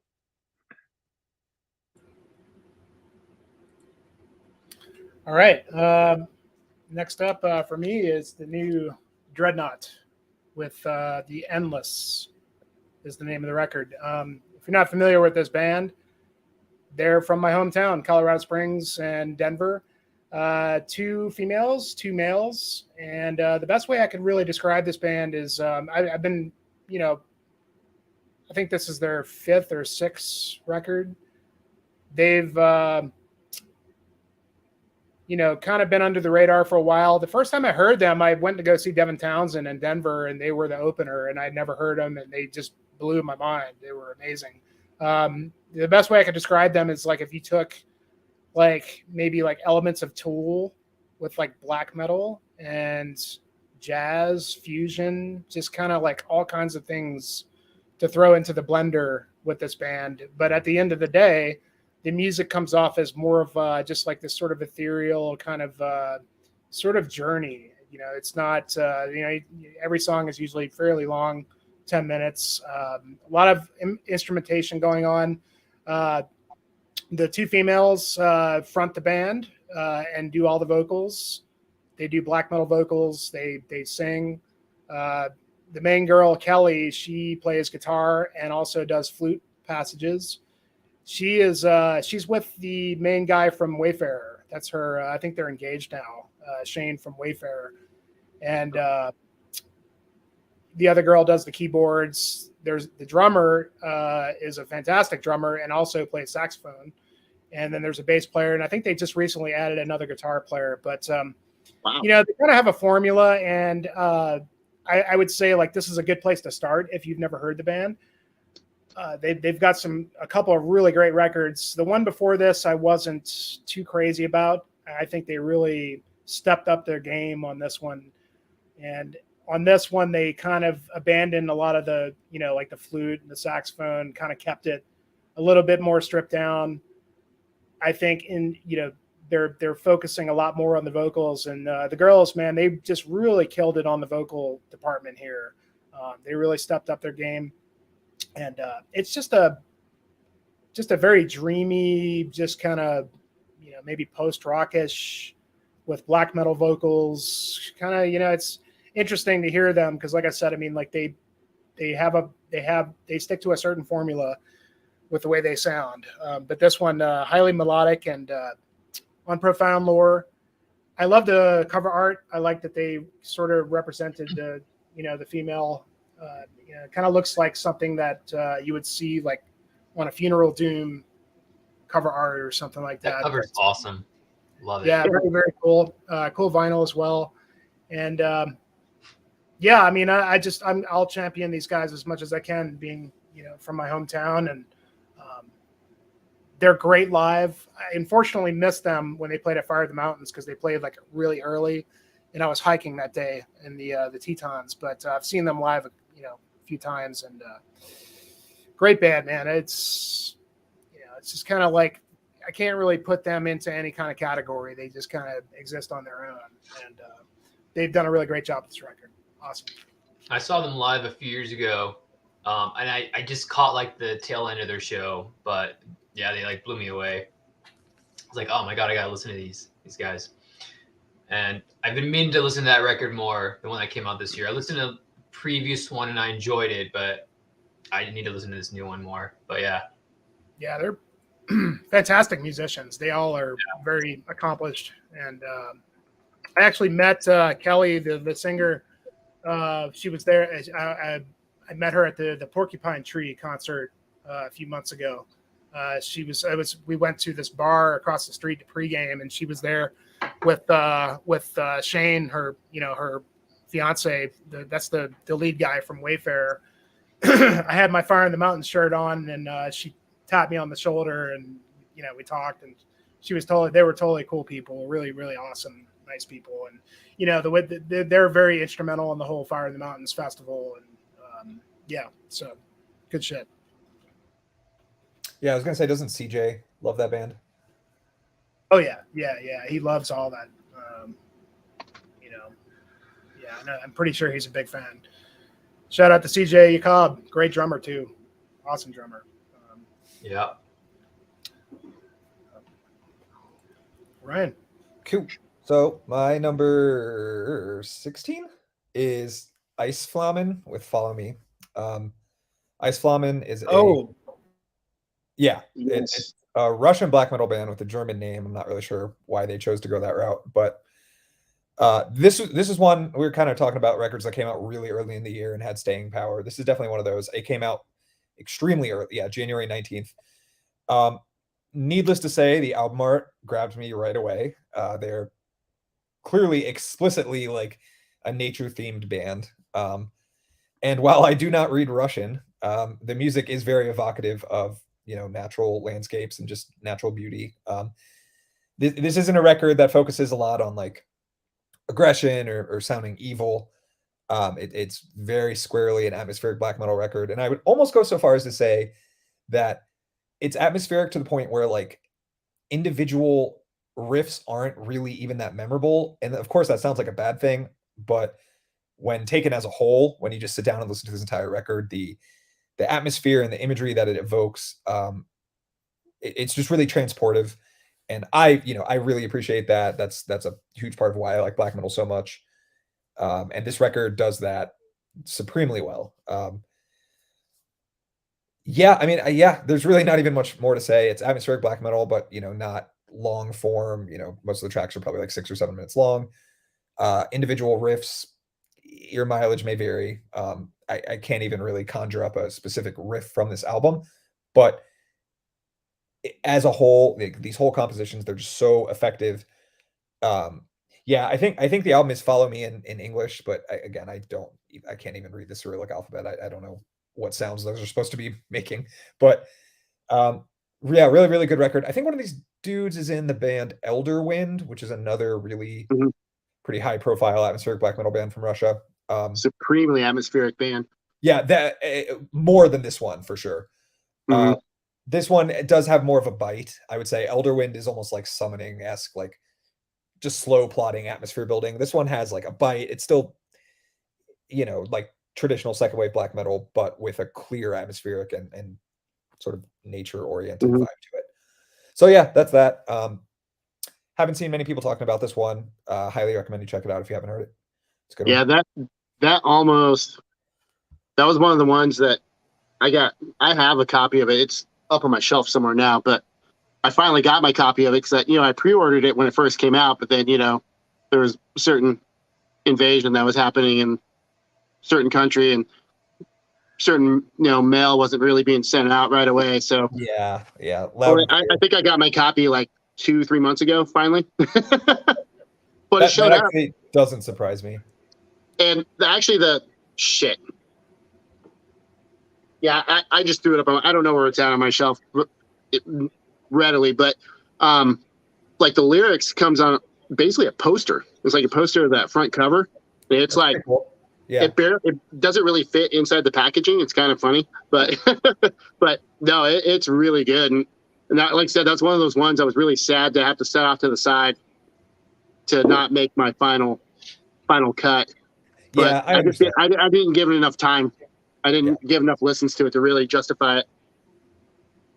Me too. Yeah. I forgot about it. I remember we were talking about it in one of the last streams when it dropped, and I liked it a lot. I just completely forgot about it. I didn't even order it. Same here. Understandable. No, it's super good though. No, it is good. Yeah, the artwork's really killer. It kind of reminded me of the Volgaflüster. Yeah, no, totally.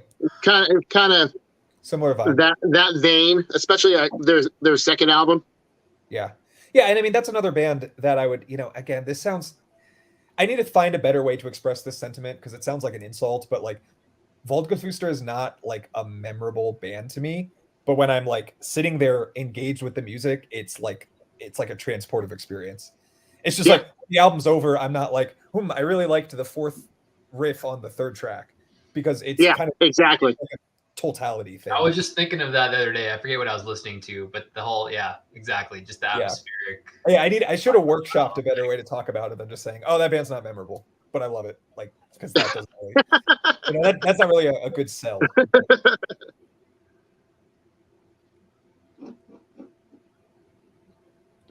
Hey, Russ. All right, number 16. I won't go too much in depth on this one, as I'm pretty sure someone here has this fairly high on their list. But for number 16, I have Eldritch. I shall raise my burning sword. English band, black metal, pretty straightforward. I know they say that they kind of go back to the true black metal on this.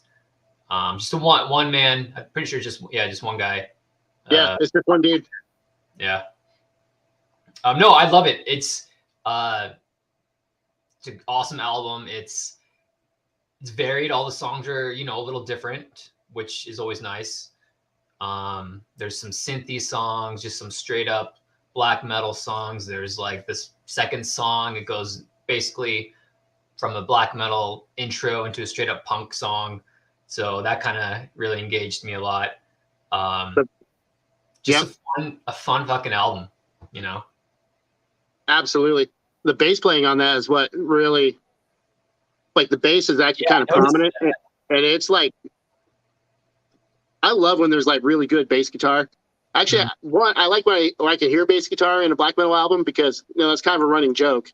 I mean, earlier bands I was in, we didn't have a bass player, and people would ask like, "Where's your bass player?" And it's like, "We're a black metal band. We don't need bass." Like, but no, like I like when you can hear bass on a black metal album, but then when it's really good bass playing that stands out, and I'm just like, but yeah, you're right. I'm that guy, and it'll be in the next stream. Yeah, we'll leave it for that. I'm sure you have a lot more insight into it, but yeah, great album. Killer album. Actually, the new one, fun black metal album.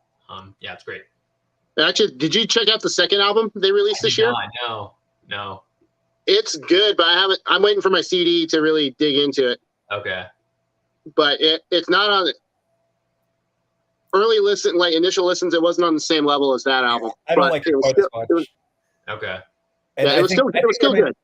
It's good. I think there might be a general comment there about like bands who overextend and just start releasing stuff because he's released 2 full lengths this year. That's a lot of music to write. Yeah. Well, I just saw that band, US band Wraithlord. They just released like a 3rd full length. It's too much. Some of these too much. Yeah. It's like, fuck, man. And I think this is a clear example where like the first one's great, really potent, and the second one is just like cool, like some B-sides. It sounds like. Yeah. Pretty much. But I'll leave it at that. Tyler will have plenty more to say. Yeah, like I said, that'll be in the next stream. So, so we're on number 16. So my number 16, I'm going to thank Ryan for kind of pushing me harder. On one of our last streams, we were talking about this album. But Vital Spirit. Oh, yeah. Yes, indeed. Still as the night, cold as the wind. Fuck, dude. Fantastic album. And not at all what I was expecting. I'd seen the comments. They were like, oh, they got this, kind of country western, or not country western, but they got this western vibe that happens in their songs. And I was like, oh, that sounds interesting. It sounds cool. And I was initially thinking it was going to be a little more atmospheric, slower music with kind of this western vibe type of thing. Kind of like, see, I think the last Wayfarer album had this kind of heavy western thing going on, right? But I wasn't expecting to get my face melted as soon as you hit play on track 1 and just continuously get your face melted on almost all the tracks. Like, it is some absolutely blistering and fairly melodic black metal, straight up. Now, there are some parts where, you get this little twang in the guitar now and then there's the straight up instrumental stuff that sounds like something from a Sergio Leone spaghetti western, but it doesn't detract from the rest of the music. Like, however they accomplish this feat is pretty impressive. And of course, you know, the music's as aggressive as the lyrics are tragic. I guess that's a good way of describing that. Those lyrics, I'm sure they are tragic. Yeah. Yeah, I mean, it's just, I mean, I think every song's about a defeat of a great, like, indigenous leader, basically. Yeah. Like, there's no uplifting songs lyrically on this album at all. But no, like I said, I was not. Well, I was initially turned on to this band, and then Ryan talking about it, I was not expecting something so aggressive. Like, it is insanely aggressive black metal. It really is. Yeah, they waste no time. And two-piece. Yeah, and it's the guys in Wormwitch. So shout out to Wormwitch. Yeah, great band. Yeah. Really interesting. This was a strong contender for my album of the year, so we'll be circling back to this one eventually. Same here. Yeah, same here. Okay, cool. Yeah, dude, Kellen, such a good record. I'm so like, I feel so pumped. Yeah, Kellen, get on it, dude. Nailed it. You're gonna dig it. Yeah, Kellen. Like I said, start with track 1 and just be sure you're seated, because it's gonna fucking kick you right in the nuts, dude. Yeah, it's an amazing piece of Americana too. I don't want to talk too much about it because I got a lot to say about it later. But yeah, great pick. Yep, absolutely. Sweet. Right then. Yeah, that's been on my list to check out since I saw the cover. It looks super cool, and I'm kind of appalled that I haven't checked it out yet. But you'll dig it, man. You guys are talking so glowingly about it.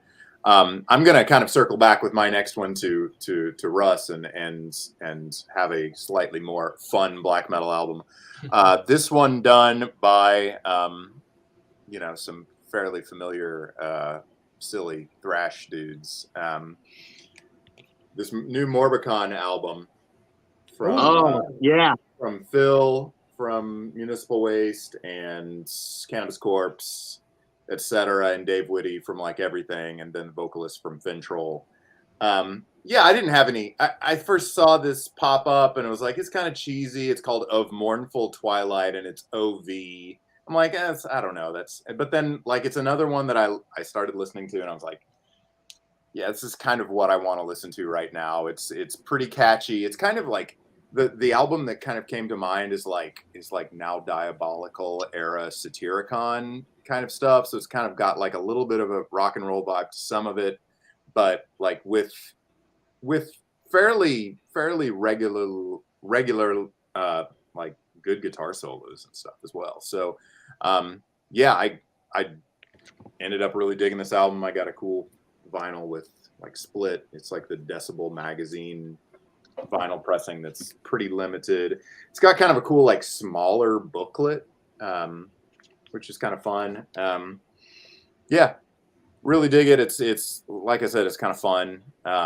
There's Phil actually did an animated music video for one of the songs. He like animated it himself, and you can find it on YouTube. It's pretty cool. It's cheesy. There's a sense of humor to it. I'll have to watch that.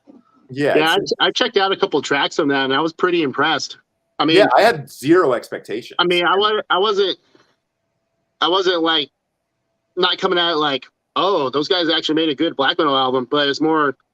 I mean, I know that like the musicians are involved. I know it was at least going to be tight, whatever the fuck it was. But I was pretty impressed. But I haven't gotten to really listen to it too much. I've only done a couple tracks. Yeah, I dug it, and actually, I mean, it didn't make my list, but I actually really like the new Municipal Waste album too. Like, I was just gonna say, shout out to that. That new album's great. It's really good. Like, I listened to it a ton of times. It's like, it's maybe not quite as like party centric, It's still got some of those tunes on it, but there are like some more kind of like traditional sort of heavy metal subject matter sort of things on there too that help round it out a little bit better and make it a little bit more listenable. But yeah, I think of the albums that those dudes are involved in this year, this Morbicon record was kind of the one that got me. And I found myself listening to it a lot. That cover is pretty sick too. It looks like a Christopher Wimp cover, but it's not. It's some Swedish dude, Par Olofsson, I think is his name. Oh, Par Olofsson. Yeah, he's done a lot of stuff. Yeah. I'm trying to think like Spawn of Possession and stuff like Oh, that. that's right. Yeah. Yeah. I like that border work. That border is fucking awesome. Super cool. Yeah, And of course, if Dave Witt's drumming, I'm sure it's killer. Oh man, yeah, the dude can do no wrong. And I think I got this album right after I saw Municipal Waste tour with At the Gates, and so I was kind of on a sort of a bit of a high with his drumming. So I was listening to like some of his older stuff, you know, Inalienable, Dreamless, and all of that business. So like hearing him do this sort of drumming was kind of interesting. So yeah, check it out.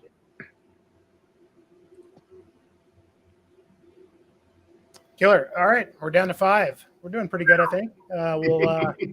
We'll try and speed up a little bit, but all right. So my number, what is it? 15. Oh shit. Wormrot. Yes. Oh, yes. Yeah. Holy fuck, this record is so good. I don't know. It really, really creeped up the more I listened to it. And I'm not really a big grind guy, but I mean, this is more than grind. It's forward-thinking grind, if you want to call it that. And these guys, like, I don't know, I just love everything about this band. I love where they're from. I love, like, their story. I don't know, their trajectory has been interesting. I love the goat pick with the goat sitting in the crowd. You know, it's just, I kind of look at these guys like a modern day Napalm Death in a way that, you know, like if you listen to Napalm, I mean, like they experiment quite a bit. It's not just a blast fest, not just grind, you know, but this, I mean, it's like 22 tracks and the whole thing kind of feels like just one big movement. I just really try to rack my brain on how the hell did they write this thing, man? Because it's just, how do they remember all this shit? You know, I mean, each song is like, you know, there might be like a 30-minute song, a 30-second song or 2-minute, you know, in grind fashion, but man, it's so, I don't know, there's a lot of depth to what they're doing here. The drumming on this thing is like, I don't know, this might be my drum performance of the year. This guy is a maniac on the drums. And the vocalist is like equally just like, I mean, he's just versatile. There's a lot going on. My wife likes this record, you know? And Yeah. she's not even into metal, you know what I mean? Like she's like, she likes metal here and there. So like we were talking about, I'm trying to think about it, Fan, but we were talking about the stream a couple weeks ago. I was hiking with Sarah and she was like, I was like, yeah, I'm gonna have that on too. And she was like, I was saying, we're going to do all of our favorite records. And then she started to ask, what's all the metal that Fan's into? Cause she's like, you know, maybe she didn't pay attention the last time you were here, man. And like, we were hanging out downstairs listening to Halloween and shit. But I was like, yeah, he likes a lot of death, but he likes a lot of grind too. And she was like, what's grind? And so I tried to explain to her what grind is, and which is kind of hard. I was like, basically, well, it's, you know, it's kind of like punk rock and death metal mix. I mean, which she didn't really quite understand what that meant, sort of. But like, so she was like, well, who's a good grind band? So I was like, well, Napalm Death is kind of the you know, the start. Well, let me listen to it so I can understand what it is. So I played her some Napalm Death, and she kind of dug it. She's like, yeah, this is kind of cool. I'm like, really? You like this? And she's like, well, it's, you know, I get the spirit of it or whatever. You know, that's what grind has got, that punk spirit in a way. And so then I put Wormrot on for her. I said, so this is a band called Wormrot. This is a newer kind of band. She's like, okay, yeah, it's pretty cool. I'm like, really? Okay. Because this is like insane music. And I'm like, I played like insane black metal for her and she couldn't stand it, but she liked this kind of. She was like, she didn't like say like, oh, I love it, but she was like, I get it. It kind of makes sense. I'm feeling the energy or whatever. So that was kind of cool. Anyway, I just wanted to relay that little antidote, but fantastic, amazing record. Everything about this. I mean, the artwork is just so cool because like you see like this ominous woman like in the water and you're wondering what happened, and then you kind of just get the whole story when you get the artwork, and ultimately what happens, unfortunately. But yeah, I like to think like he's some kind of politician or something like that. But yeah, dude, I mean, fucking amazing grind record. Love it.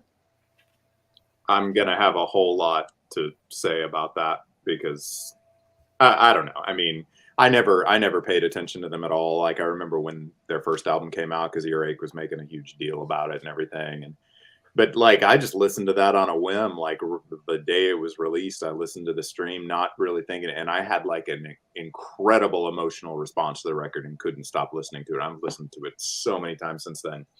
And yeah, I'll talk more about it later, but I'm glad to see it made your list because I adore that record. Oh yeah, it really. I mean, it could probably even creep higher, but it's it's like when I want to just get my fucking brain pummeled, and it sounds so good too. Like the production, like God, the drumming is just fucking amazing, awesome. Yeah, for sure, man. A lot of good. That No Moss was great. Yeah, Play the Grind. Yep. Yeah, I mean, it has a lot of different stuff going on. There's like, it's when they just like break it down to the groove and shit like that. It's just like, man, it's bang your head for days, Yeah, there's some kind of like Converge-esque sort of metalcore, kind of like hardcore, like turn on a dime sort of stuff in there that really appeals to me. The violin stuff on that record is just like, where did that come from? Like, it's just insane. Yeah. Yeah. Yeah. Fantastic. Agreed. Very cool band. My vicarious claim to fame is that my buddy who was in a grindcore band called Maruda. Oh yeah. Oh, Maruda. Great band. Yeah, I really like them. I'm very sad they broke up, but he's in that picture with the goat. He's in the crowd. No way. Yeah. No way. That's awesome. Yep. That's such an iconic photo. It really So is. fucking It's so cool. cool because like everybody who likes metal knows what I'm talking about. I'm like, yeah, my friend's in the front row. Was that in LA or what? I don't know where he lives in Florida, but I don't know where the show is. But like, No, that picture with the goat, that's in Wormrot. Wait, where's Wormrot from? Singapore. I think it was in Singapore. So yeah, Or Maruda may have been on tour or something. It was somewhere over there. Like it was. Yeah. I can't remember, but yeah, I love that picture though. Yeah, dude, Maruda's awesome. They're like a death grind band. It's I think they've probably my favorite grindcore band. I'm biased because they're my friends. Yeah, when I was explaining to my wife Wormrot, and I let her hear it, and I told her about that picture, and she was like, "Oh, that's so awful." I'm like, "No, you got to see the picture," and I showed it to her, because it looks like the goat's like having the greatest time in the world. Yeah, that's probably a normal night for him. Yeah. Cool. Yeah, I'm excited to talk about it more with Fan down the line. So, my number 15 is a record that no one else has discussed tonight, and it's Vendryatzibioter. I actually discovered this band because of you, Jimmy, so I appreciate it. I don't quite remember who you were talking to about them, but I had never heard of them before I watched that stream, whichever one it was. So I immediately went and checked it out. It was the one with like the moon on the cover, or just kind of lo-fi murky picture, but that really I think that's the first album. That's the first one. Yeah. I checked that one. It may have been your stream with Tyler. I can't remember, but regardless, I have you to thank for my newfound love for this band.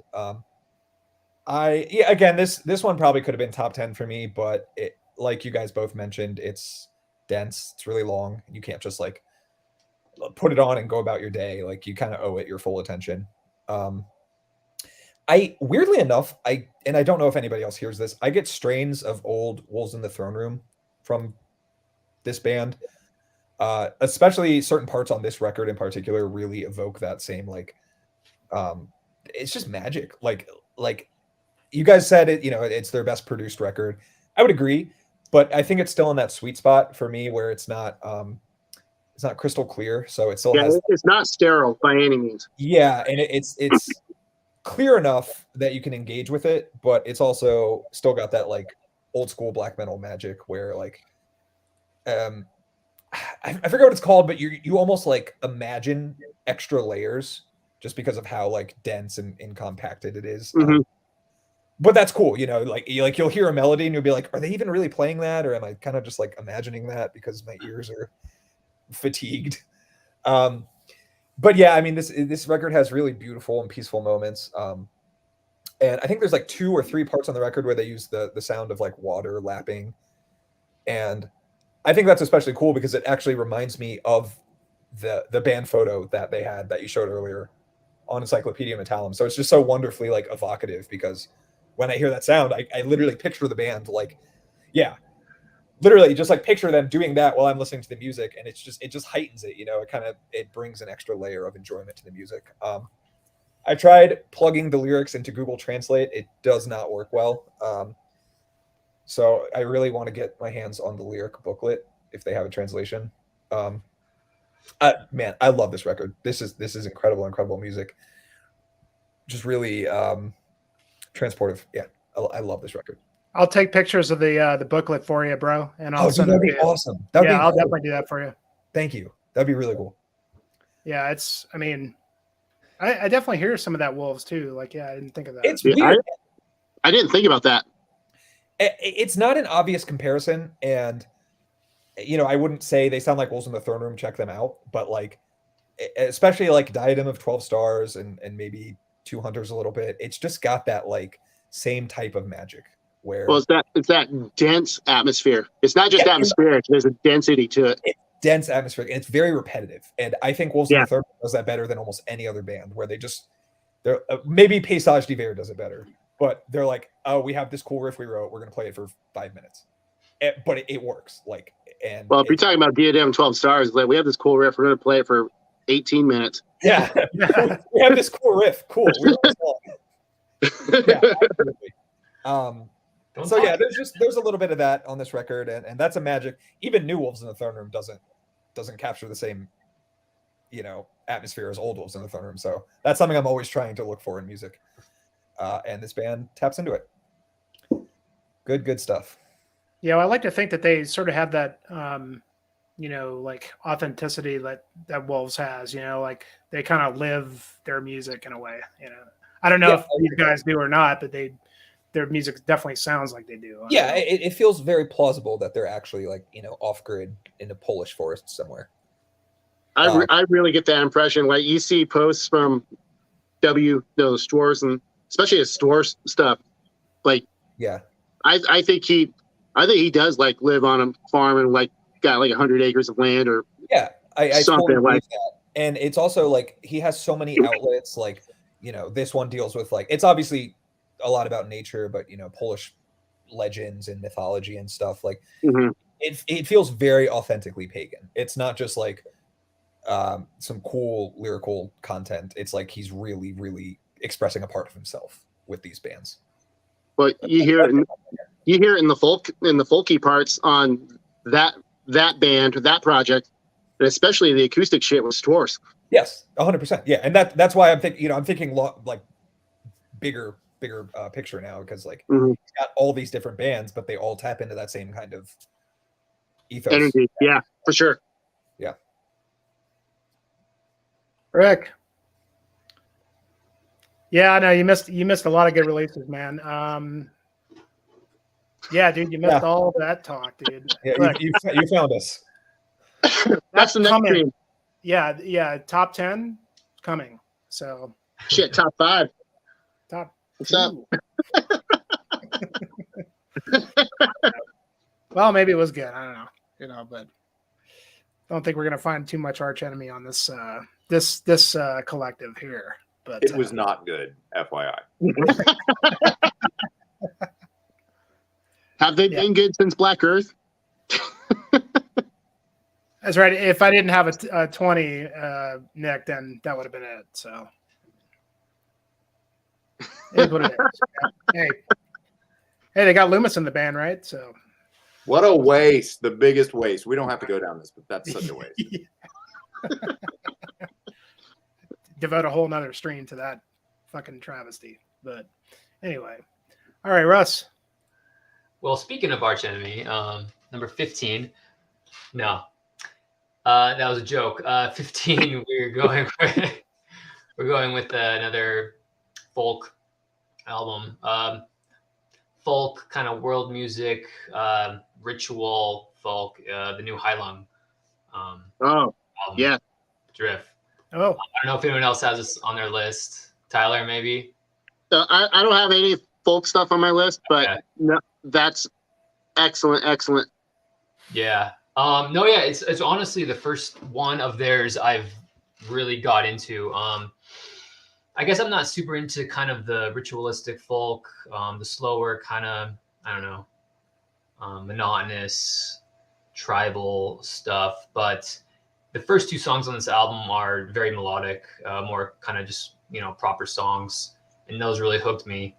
And I watched the video for the second song, and I was just like chills-inducing music video for that second song. It's an amazing song, and it's an awesome video. I don't know if you guys know who they are. They're right up there with Wardruna. Probably, I don't know, as popular, maybe more popular. I'm not sure, but they're probably the 2 most popular kind of pagan folk bands out there. Yeah, they're kind of more ritualistic than Wardruna, like more kind of like ambient stuff. Like on this one, there's like a 15-minute spoken word song, not in English, so that's like, okay, whatever. But yeah, it's an experience. This is definitely a headphone album. The production is amazing. There's so many little details when you're listening to it on your headphones, just all around you, just like a binaural experience.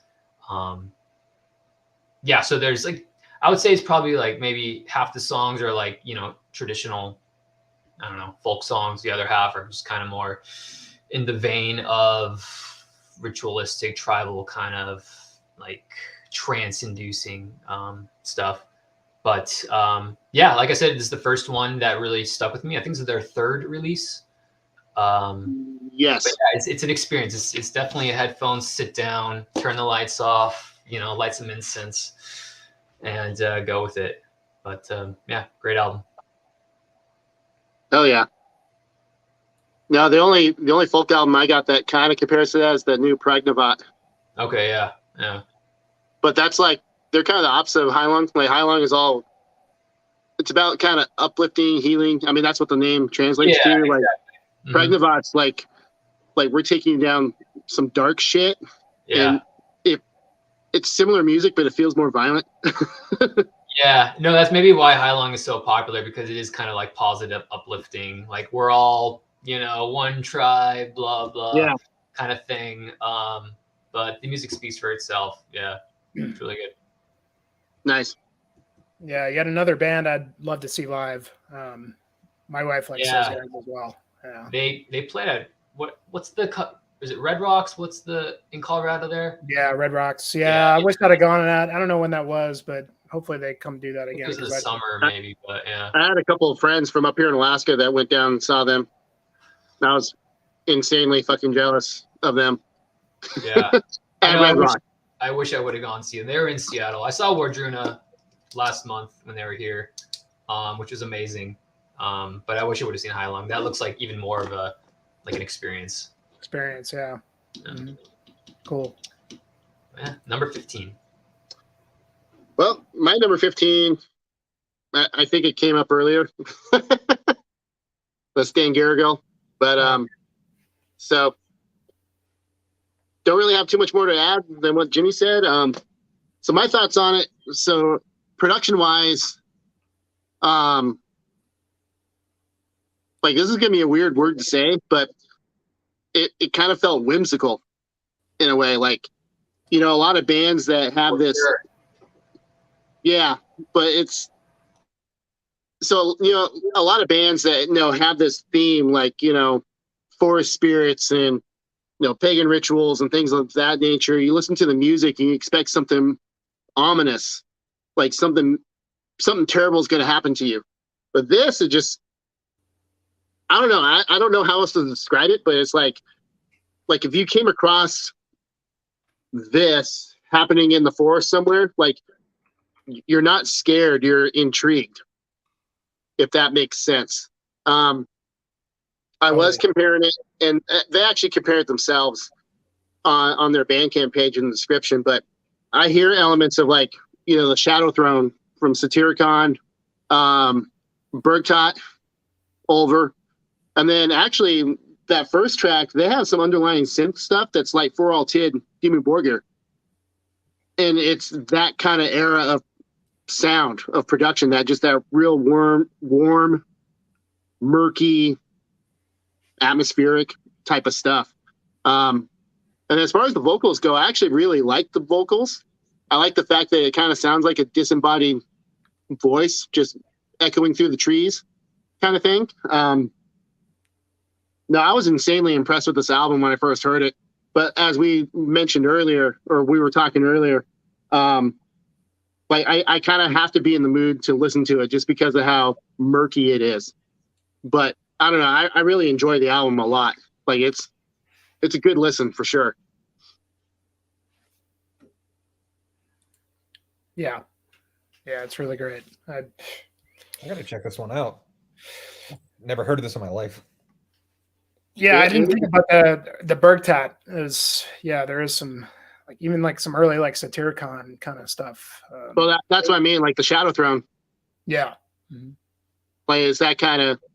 I mean, Bergtat and the Shadow Throne, production wise, sound better than this album, but it's that spirit. It's that kind of vibe. You know, definitely early '90s black metal vibe.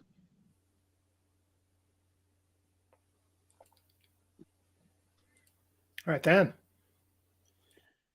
Thank you guys so much already for giving me so many things to like listen through the holidays, especially.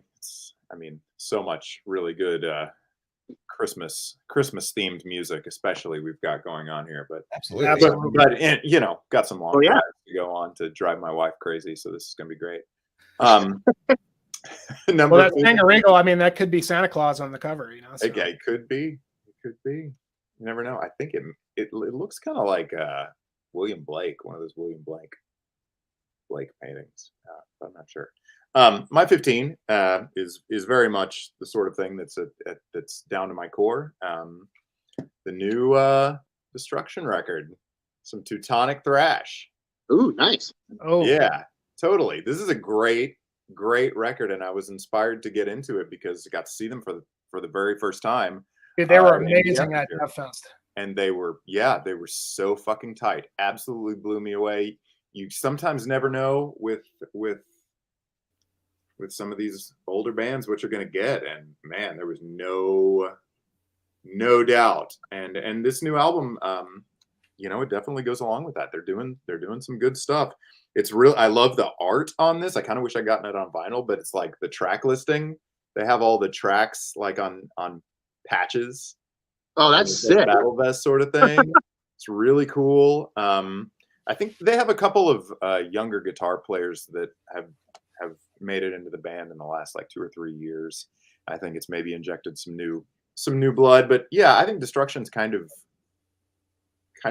easily overlooked in some ways, and some of those early albums are really great. Like when we saw them, they played the title track from Release from Agony, which is such a great record, and that's often overlooked because of the first 2 records and the EP. But yeah, they've got a lot of like really good like, technical, intricate 2 guitar stuff. They really make good use of being a 2 guitar band a lot of the time. And yeah, the new record's killer. I really love it. Schmier is keeping the flag raised, keeping the flame alive. It's great. Yeah, that was the thing about the Death Fest is all the thrash bands were fucking bringing it, dude. I mean, like, and they were like the veterans. Really, I think they were, well, correct me if I'm wrong, but they were kind of like the older thrash band. I'm trying to remember. Yeah. You know, there was Coroner, of course, which was amazing. Oh man, I mean, the Coroner. That's it for me. And Coroner was like top of the heap. Yeah. I love that band so much, and they blew me away. But it's a different vibe. I mean, Coroner's has a little bit more. You see them connect to death metal a little bit more than Destruction does. Destruction's a little bit more pure. Yeah, I don't know. They were, I mean, out of all the thrash bands, I think, I mean, Enforced was pretty amazing, but Destruction like took the cake. Yeah. God, I remember how rabid the audience was when Destruction played. It's like, I think that might have been like the most insane audience, you know, out of any of the bands that played, I thought. I mean, well, they brought it. I mean, you just like gave you everything you would want out of a thrash set, like so tight. Like the tempo changes were like just absolutely sharp, like every single time, you know. yeah, they crushed. We'll not miss a chance to see them in the future. For sure. All right.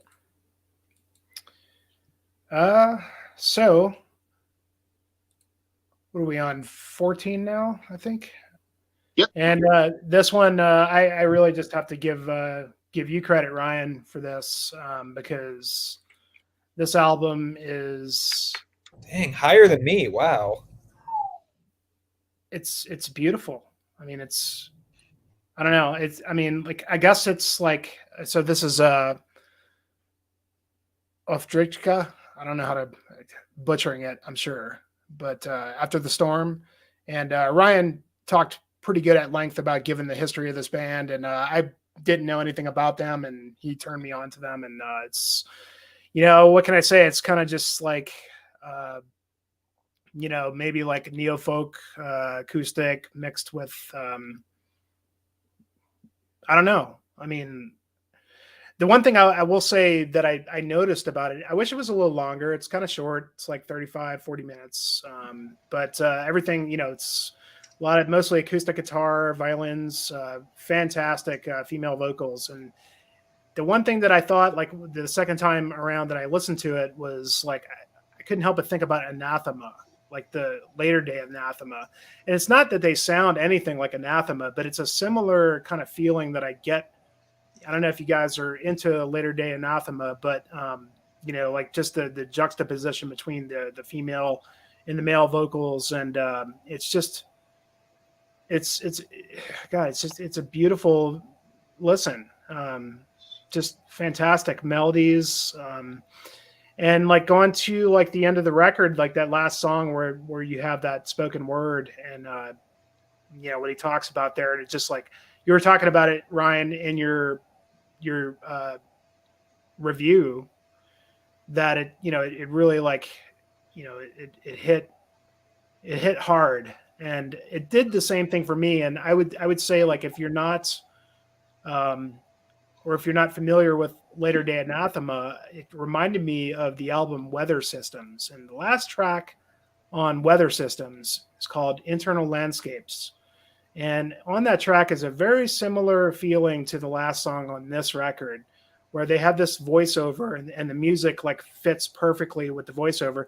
And in that record, on that song, the voiceover is all about a near-death experience. It's about the guy, it's well documented, the guy that experienced the near-death experience, and he talked about it, and it fits really perfectly, and just kind of grabs you by the boo-boo or whatever, in what he's saying. And the last song on this does something very similar, where the guy's talking about just like how fucking, I don't even know. I mean, like, just how we're not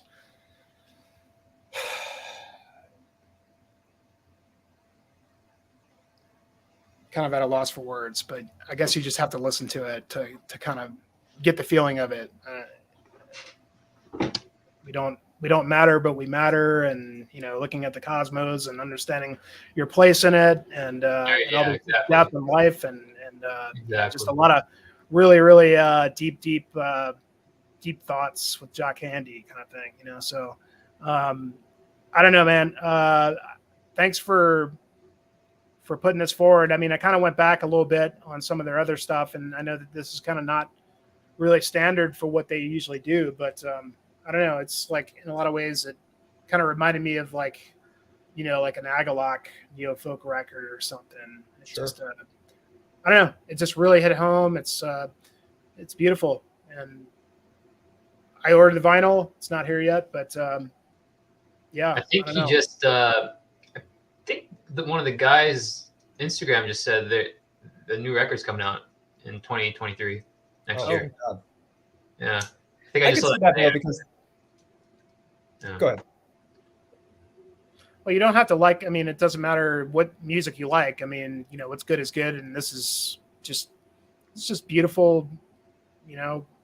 Melancholic, but never surrender. Yeah, dude, that standout track. Such a beautiful you know color. what? I just thought of this while you were talking, Jimmy, but it's interesting. I think I read in an interview that at least two of the guys, I think it's two guys and a girl. I'm not clear on the exact lineup, but at least two of the guys were drug addicts like earlier on in their music career. And they're both clean now. I think they've both been arrested a couple times. Like they had rough lives. I think one guy was like in a shootout with the police or something. That sounds right. Yeah. I mean, they had like rough lives. And Yeah. what's really cool is you can literally see this in their trajectory as a band, where they were this like DSBM band just reveling in negativity. And they've literally, with this record, it's literally like almost like a stop. My dog is over here like being needy, but it's almost like a testament to like their like newfound appreciation for life and like this I guess maybe the significance of like being clean at this moment in their life. And it just feels very, like you said, it's extremely melancholic. It's not like an uplifting record at all, but there's a certain I guess joy that is completely not in their early music, which is just about doing drugs and being poor. Yeah. Well, oftentimes, with music that's sad, there's a purging that comes with that, and like, oftentimes it actually is a positive thing. I mean, a lot of sad music can really have a positive effect on your mood, or just like kind of purging those. I can definitely, not to say that it's like, I mean, you're going to be so bummed when you hear it. If you listen to it, it's just beautiful music. Yeah, it's beautiful music. So yeah, depressing at the same time, but melancholic. Yeah, great stuff, man. I loved it. Well, I'm looking forward to hearing their record next year. I hope it has like a little metal in it again. I hope it's longer. Yeah, and I definitely hope it's longer. But I know you're saying it's more some metal. Yeah, because their 2019 record is like the perfect balance for me, because it's post black metal with like, the Swan or is that? Grinningsvisor with the swan and the waterfall. The Swan, yeah. That record, that's what made me a fan of the band, and I still think that record's perfect. Yeah, and it's very similar. It just has metal and it's longer, so it's like agreed. Checks all my boxes. Yeah. Well, and again, like I said, I mean, like Later Day Anathema, it's not the same thing, but I love Later Day Anathema, and it's the same effect. It's very, like even like some of it is kind of happy sounding, but the subject matter, and sometimes it's very melancholic, but it has that same effect. Yeah. Even if it's not in the same realm, it's just, that's what came to mind when I heard it. So, but yeah, and I started to listen to the last record. I'm looking forward to delving back into the catalog, but yeah. Is Weather Systems a concept record, or can I just like listen to the last song and get the full impact? You can listen to the last song. Yeah. In fact, I implore you. It's called. I'm definitely going to. I didn't know if I needed to listen to the whole thing to get like the. No, you don't need to. I would probably tell people to listen to this full record, because I feel that gives the last track a little extra punch. I would say if you dig the track, listen to the whole record. Okay. Because I personally think those Later Day Anathema records are just like this, beautiful genius. But yeah, I would say listen to that song, see if it has the same effect on this last song, because the way you talked about it is the same way I feel about that song. So yeah. Cool. Awesome. I'm glad you like it. That's literally why I make videos. So it's very gratifying. All right. So my number 14 is a late entry. This is Misthyrming with Medhamri. This is an Icelandic black metal band. I am an enormous fan of Icelandic black metal. I am a huge fanboy. I think pretty much none of those bands have ever done anything wrong. And this record is no exception. So Misthyrming is a very polarizing band. Their first record was kind of like atmospheric black metal. And then with their last two releases, they've kind of done a more traditional black metal sound. It's very like, it's not black and roll, but it has that like rock and roll ethos where it's just like a huge middle finger in your face. And that turned a lot of people off, but it works for me. I really, it's similar to like Watane's vibe, where it's just kind of like anti-life, anti-world, anti-you type shit, just very rebellious and confrontational. But this record is also very catchy and very memorable. So it's not just like a huge helping of like negativity. There's a lot of very almost triumphant parts on this record that are really I mean, uplifting isn't the right word, but it makes you want to like go for a run or go lift some weights or something. There's a certain like energy to it. Reading interviews with some of the band members, it seems like 80s metal is a huge influence on the band. Like, don't get me wrong, it's just a black metal record. It's just black metal, but the ethos and the attitude of 80s black metal. I think they even cited like Metallica's God, what was that show? I think Metallica played a show to like 1 million people live or in like Russia or something. Yeah, it was the Monsters Rock Festival in Russia. Yeah, and like in the late 80s or early 90s, I think. Yeah, just a really significant concert, and I think the vocalist cited that as like his gateway into metal, just like the energy and the power of like that performance.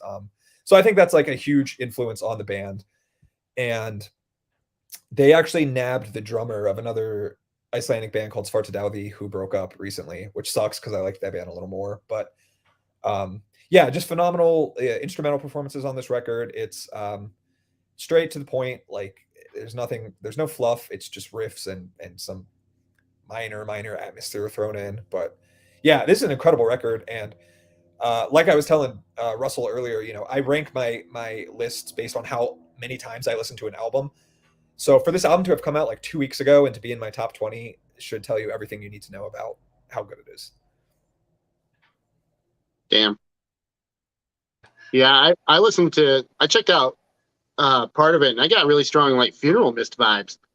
Yeah, Like no, that just it's fast. Just it's not just that it's fast. It's just like there's something, just kind of a menacing vibe to it that it reminded me of. Other people were citing the 2 later Funeral Mist albums, but it reminded me of like Salvation. Some of the tracks on Salvation. Yeah, I hear what you mean for sure. It's Yeah. got a very similar vibe. That's just squarely second wave black metal. Yep. No frills. Just no frills, none. Yep. And I mean, even like no frills to the point where like the vocalist kind of strikes me as an unlikable dude. Like he's so black metal that he's like almost just jarring at all times. Like just from having read interviews with him, and I appreciate it's probably his authentic personality, and that shows in his art because it's just very abrasive and like he doesn't care. Yeah. Svartadauði did break up, yeah, but he's the drummer of that band is now in Mistherming. I don't know why they broke up. I really liked that band. I'm very bummed that they're not doing it anymore. I always got the impression that Icelandic scene's a little incestuous anyway.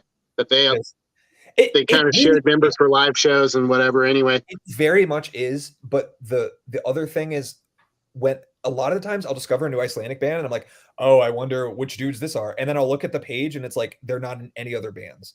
So I feel like there's a weird renaissance going on over there where like it must be just like young kids, like 17 or 18-year-olds who are just starting bands and just getting into playing music, but like they still have that Icelandic sound. I mean, it is a very incestuous scene for sure, but like there's like a younger generation of bands coming up now who like who knows, Well, I was meaning specifically like the big name bands. Oh, definitely. I think some of these dudes are in like Carpe Noctem. Probably like some of them are in Sinmara, or it's just all like yeah. I love this scene. I mean, it's difficult to rank scenes, but Iceland's got to be like top 3 for me. Yeah, that scene's a little hit and miss for me. I don't even like the dissonant stuff. Yeah, but like Sinmara though, I really like that band. Very good band. Yep. Yeah, we're gonna do our best to keep making it even harder to read. Yeah, I don't know what it is, but I tend to really pick bands with like not English names. Maybe it's my like latent pretentiousness just coming out, but I don't do it intentionally. It may be something subconscious in me, but I think it goes back to like why we kind of dug black metal from the beginning or whatever, because it wasn't an American thing. We're all Americans here, and just like the sort of glamorous idea of these other countries that we don't really know a whole lot about, and learning about their cultures, and it's kind of romantic in a way. No, I think you're right. I think you're exactly right.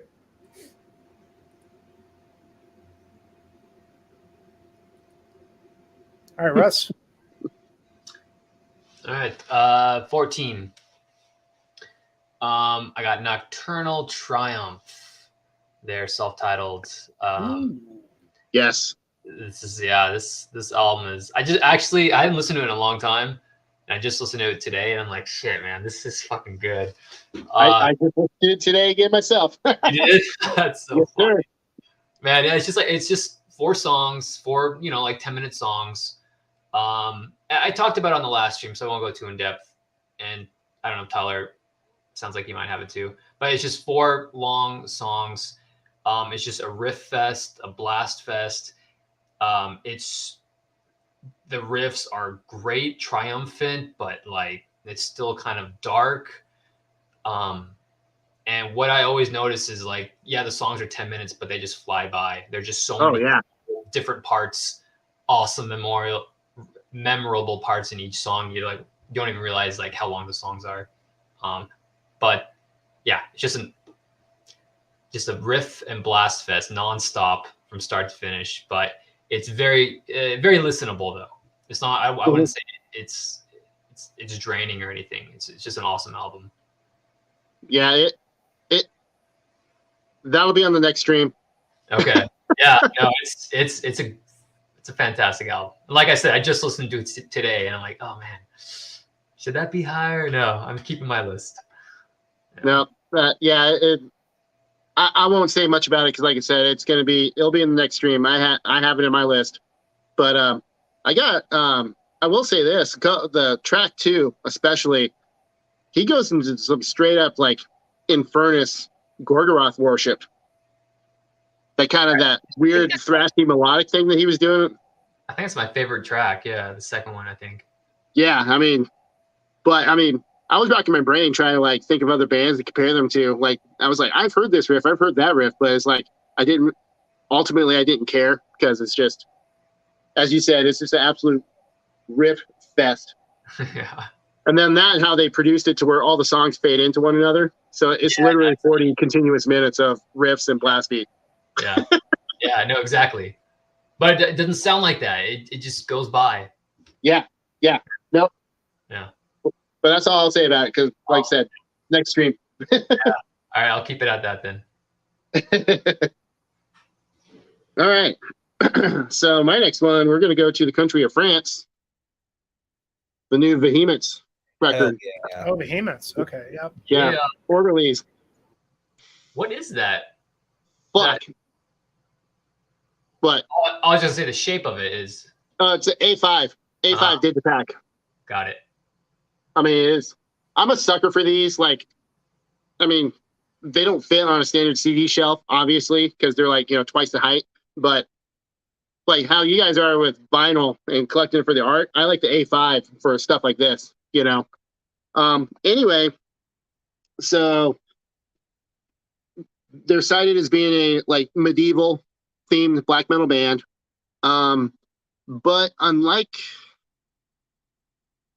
like nowadays, you see a lot of bands listed as medieval black metal, but it's like really shitty lo-fi, super, super, super like fuzzy sounding, whatever, with some dungeon synth, like some, knockoff Mortuous worship.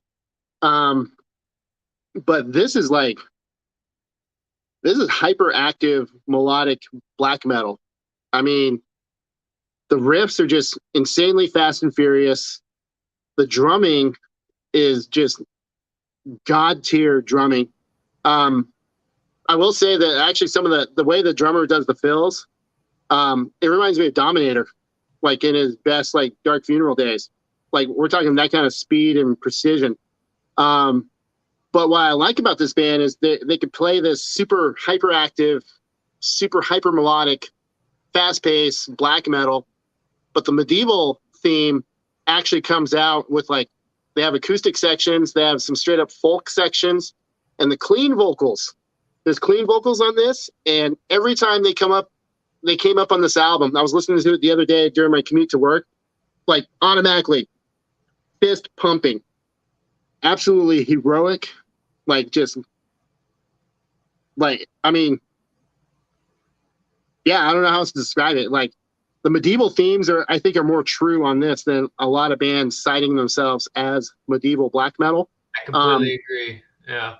But so if people haven't heard of this band before, they might be familiar with bands like Sunoffer or Orlac.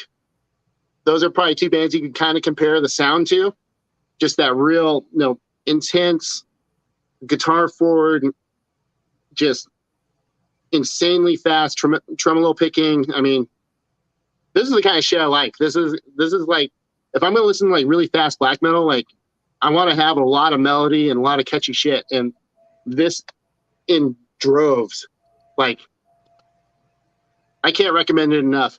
Like, honestly, after listening to it again, like kind of like what you had, the experience you had, Russ, with the Nocturnal Triumph, this should have been higher on my list. Yeah. Honestly.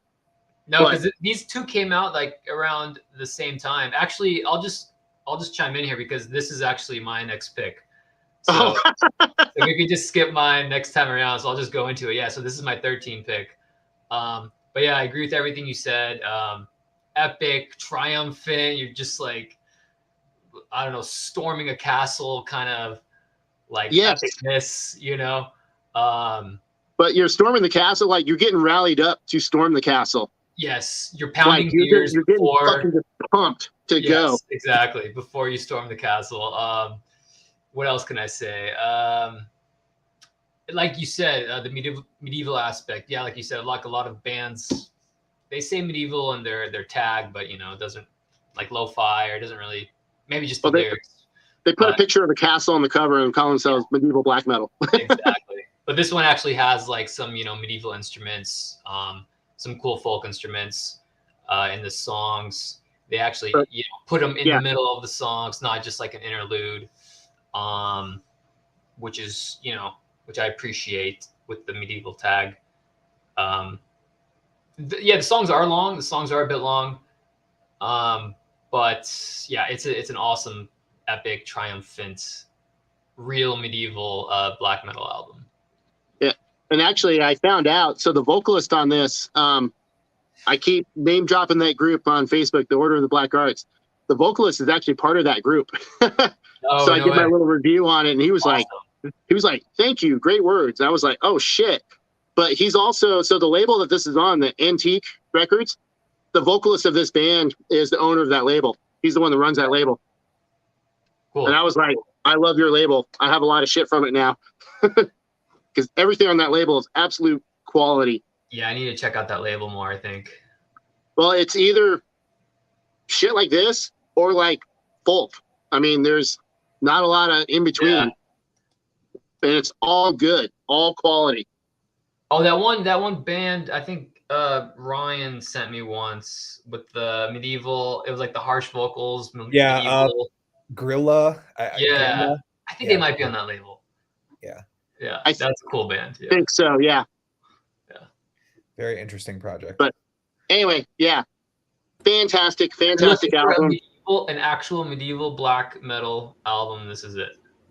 Yes, absolutely. And very French. I mean, so would it like kind of be in the same realm as like Obsequii kind of? Okay. By the way, Russ, love your shirt. Great. Oh yeah. I mean, quite different sounding. Totally different. Twice as fast, twice as like frantic in the guitar work. Yeah. Yeah, it's pretty nuts. The drums are. I've seen this one on some other people have shown this one, so I haven't checked it out. We'll be doing it for sure. Cool. Dan. Yeah, that sounds super awesome. I will check that out as well. I love the cover as well. So had a brief foray away from death metal, and now I'm back to death metal for number 14. And this is one that's gotten a whole lot of play. The new record by Undeath. It's trying to go against my light and my thing here. Yeah, there we go. That's better. Yeah, it's time to rise from the grave. This was like my jamming in the truck CD for like weeks. And if you don't know this band, it's very old school death metal. I would say it's kind of like the super like lowbrow caveman-y song structure of like Eaten Back to Life, but with like the riffs of Tomb of the Mutilated, but very down-tuned. Oh shit! Yeah, Great riffs. yeah, incredible riffs. And their first album got a lot of play too. This is their second full length, and I think this second one, like it definitely scaled up. In fact, they just put out a live album that I think I may like better than either of the actual studio records, because it's like the between song banter is just like right. I mean, it's just like everything that you want. Like really, really, like everything's got tongue in cheek, you know. Yeah, they won me over with this record. I remember hearing them the first time in my local record shop in Philly, and it's just they're playing some death metal that sounded really intriguing to me, and I asked the guy what they were playing, and he was like, "And that's this band from Rochester, Undeath." Yeah, I totally dig it. Yeah, they're like the new school of the old school. Oh yeah, and they Decibel magazine named it their album of the year for this past year, which yeah, I saw that. pretty fucking high praise for you know, an old school death metal band from. Well, I mean, these are the young guys, man. These are the you know the new school of the old school, I like to call it. But I mean, you know, they're kind of taking what the previous great bands like Suffocation, Cannibal did, and like making it their own, and like just you can't really do that easily. I mean, you gotta bring some banging riffs. You gotta know how to write songs. That's the thing. Like you have to, like if you're gonna go into this style that's been so covered, like you have to deliver. Like, we all know these bands, any of us that have spent like a decent amount of time with death metal, you know the bands that really know how to play their instruments and really know how to write good riffs, but they don't always know how to structure songs. And that's kind of the thing. You have to consistently write really good songs with absolutely mind-blowing riffs and put it all together. It's you have to do it consistently, or else you're just going to be forgotten, Right. Well, because there's so many other bands. I mean, so many bands like doing that. And like they're all pretty good, but like you have to really stand out. To write a good song. Yeah, it's good shit, man. I like the last one too, the Legions. Man, the cover of that first one is so ridiculous. Like it's so corny, so just like leaning into mediocrity, honestly. But it's great. It fits because the music's good. The music is not mediocre. Yeah, so really great riffs on that one. So good.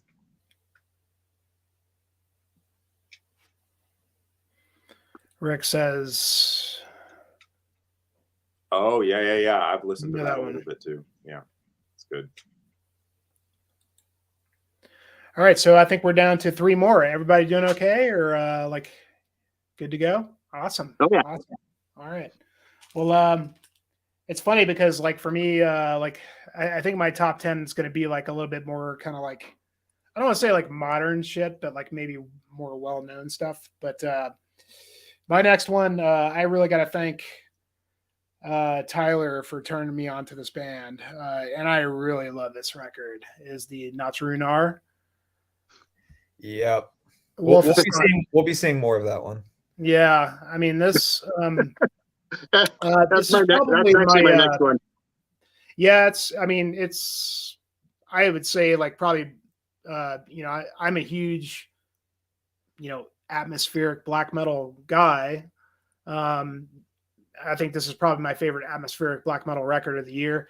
I don't think I've read about these guys or seen anything about them other than you guys. And I don't know. I mean, I don't really have to, what I will say about this is that I like there's variation to it. You know, I mean, like, it's not just a constant like beat down black metal.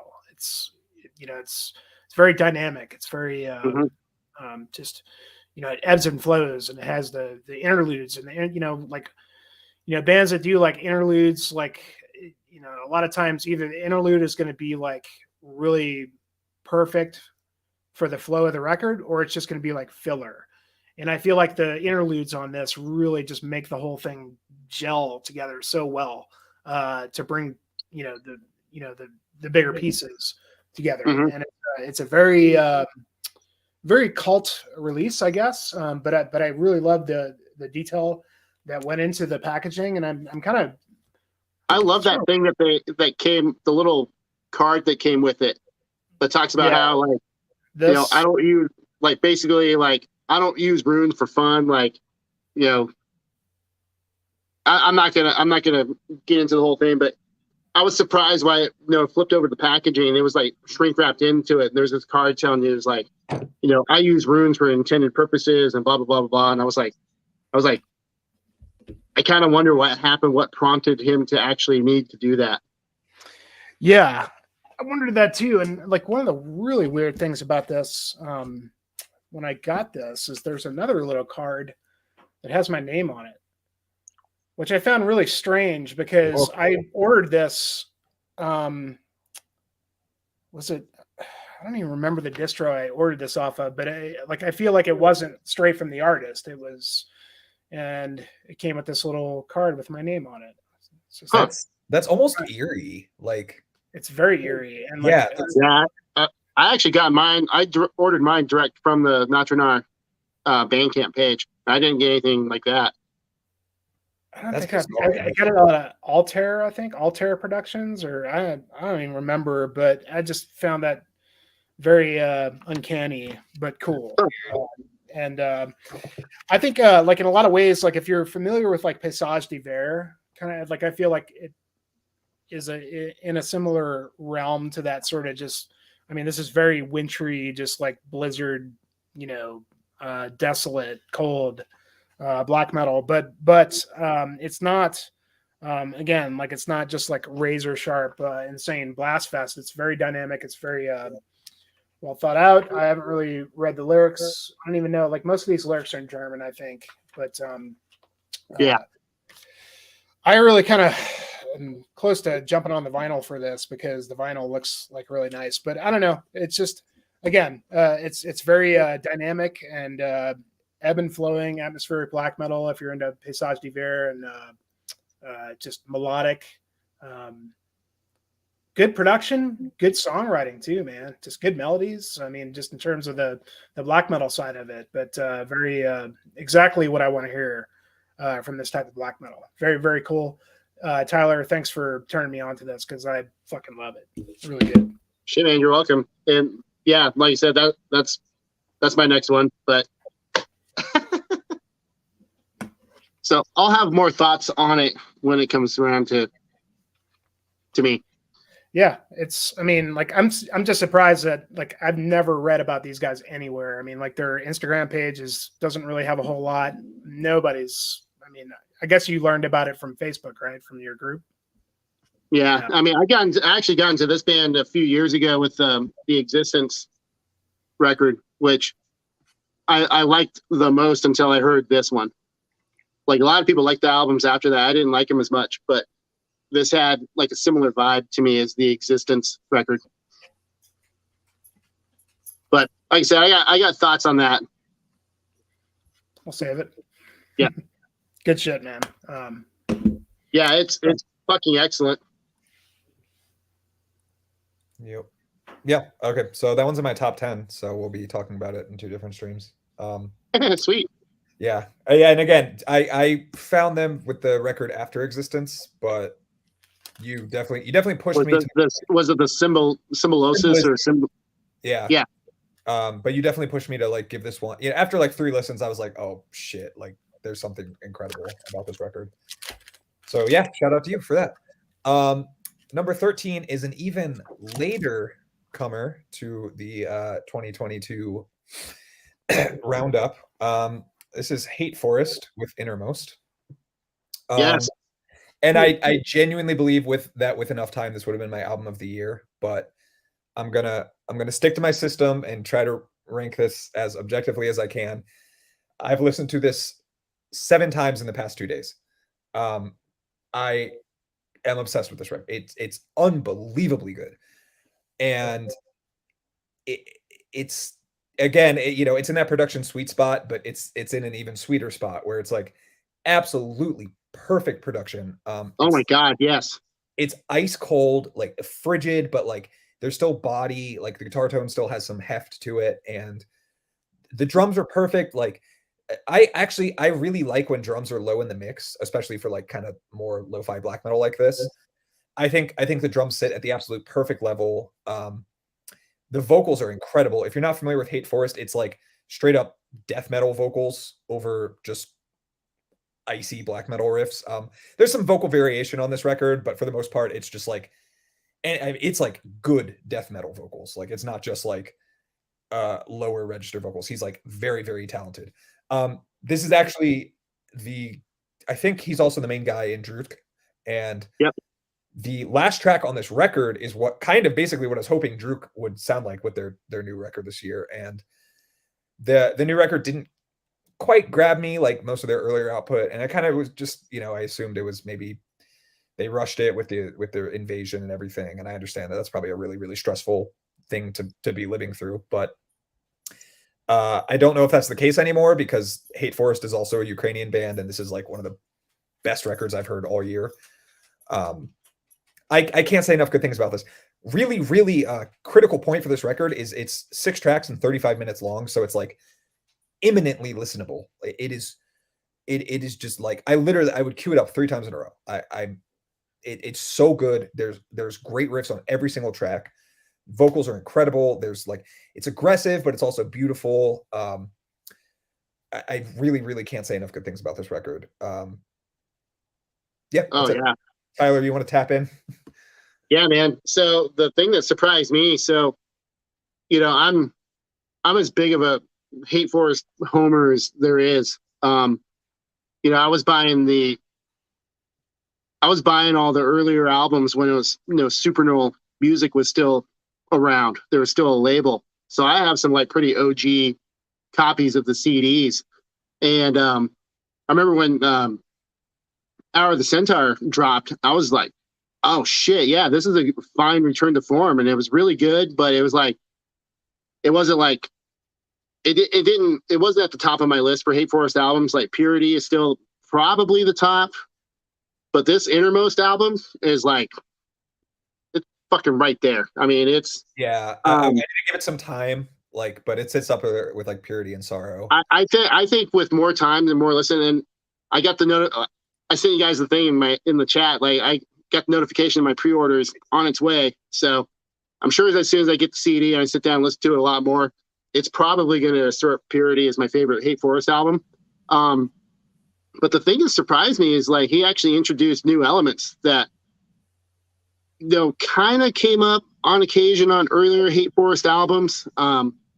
Like Sorrow, like was it Battlefields that had the Ukrainian folk singing, except by folk singing it sounded like old women in very, very, very deep depths of despair. I mean, it's kind of harrowing shit, but anyway, authentically Ukrainian. But I was really shocked, like on that second track on Innermost, where it just went straight up into like a really nice acoustic section. I was like, this is different.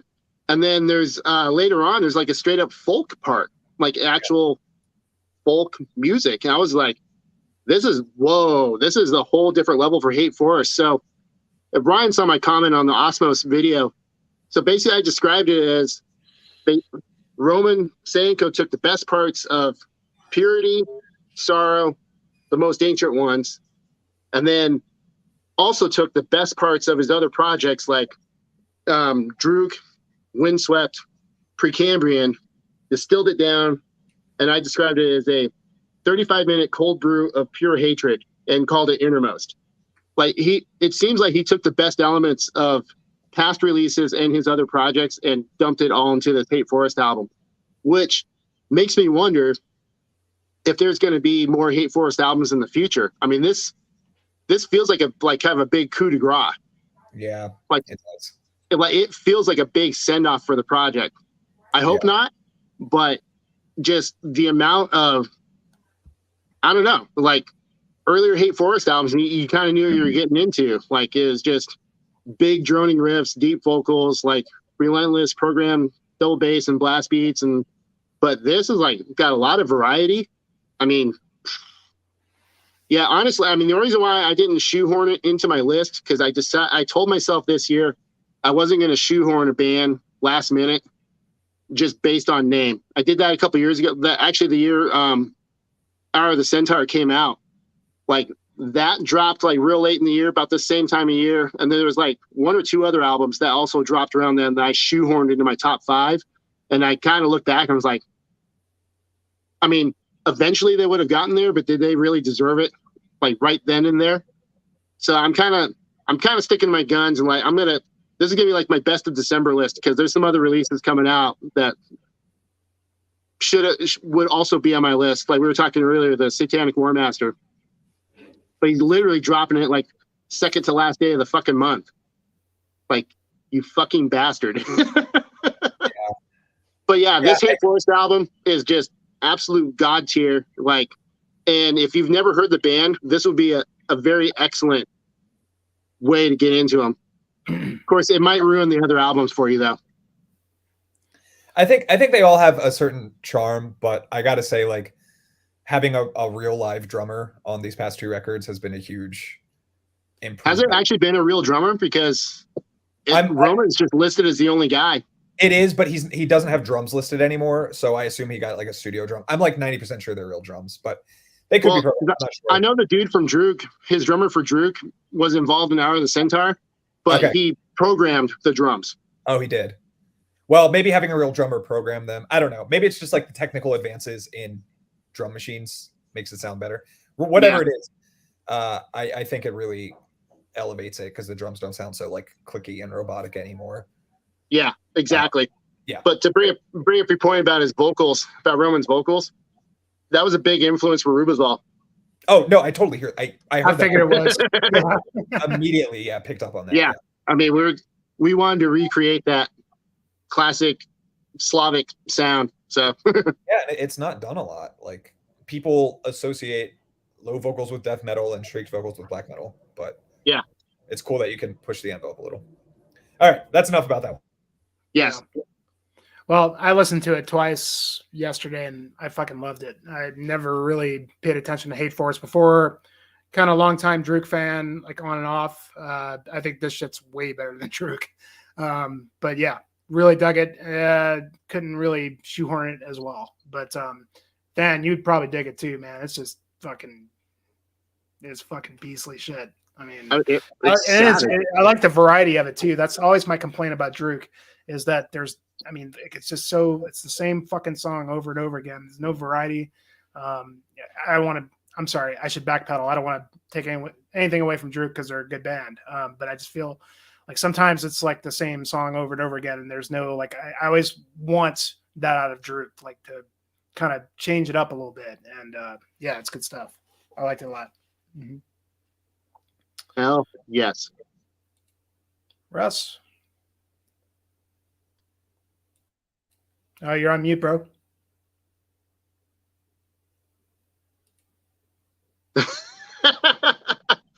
You're on mute, man. Now we can't hear you. Go through a slow review. There you go. Perfect. Okay, there we go. Sorry. It's past my bedtime. Take 2. No, I was just saying, so 13 was the same as Tyler's, and I already chimed in on that. So should we go to my 12, or should we just skip me for next round? Which one was it, 13? The hate was my Vehement. Oh, okay. Yeah. Okay. Yeah, that's cool. We can do that. Skip for the next round or go to my 12? Let's just skip me. We'll skip me. We'll come back to when we're on 12s. Okay. Yeah, we'll come I mean, around. do you have some other thoughts about the album? No, I kind of put everything in when we were talking about it. Yeah. Yeah, you chimed in. Yeah. All right. Thank you. I appreciate that. It's one of my favorite bands of all time. And also, kudos to you for recognizing like the top half of the logo.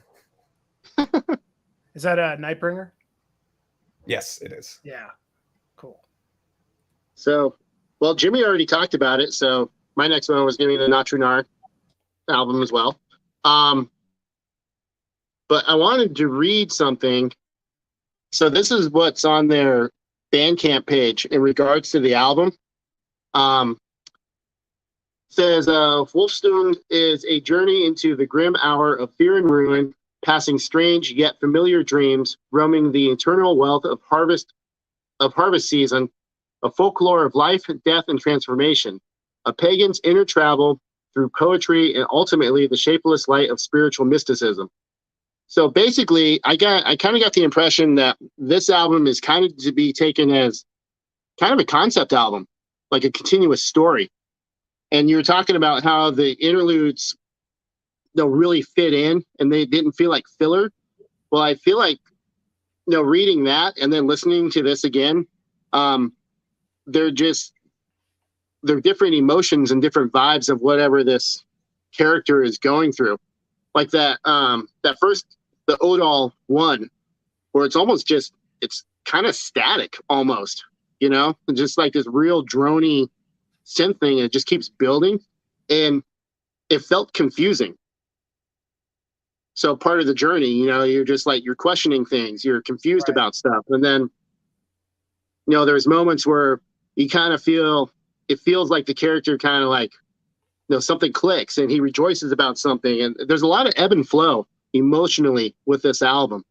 And actually another aspect I wanted to point out on this is, so like I keep talking about that Existence album, and the album art on that one, it's a dark room, a mysterious figure like in a really small enclosed room, holding the skull. It's very ominous and very menacing, and the music kind of matched it.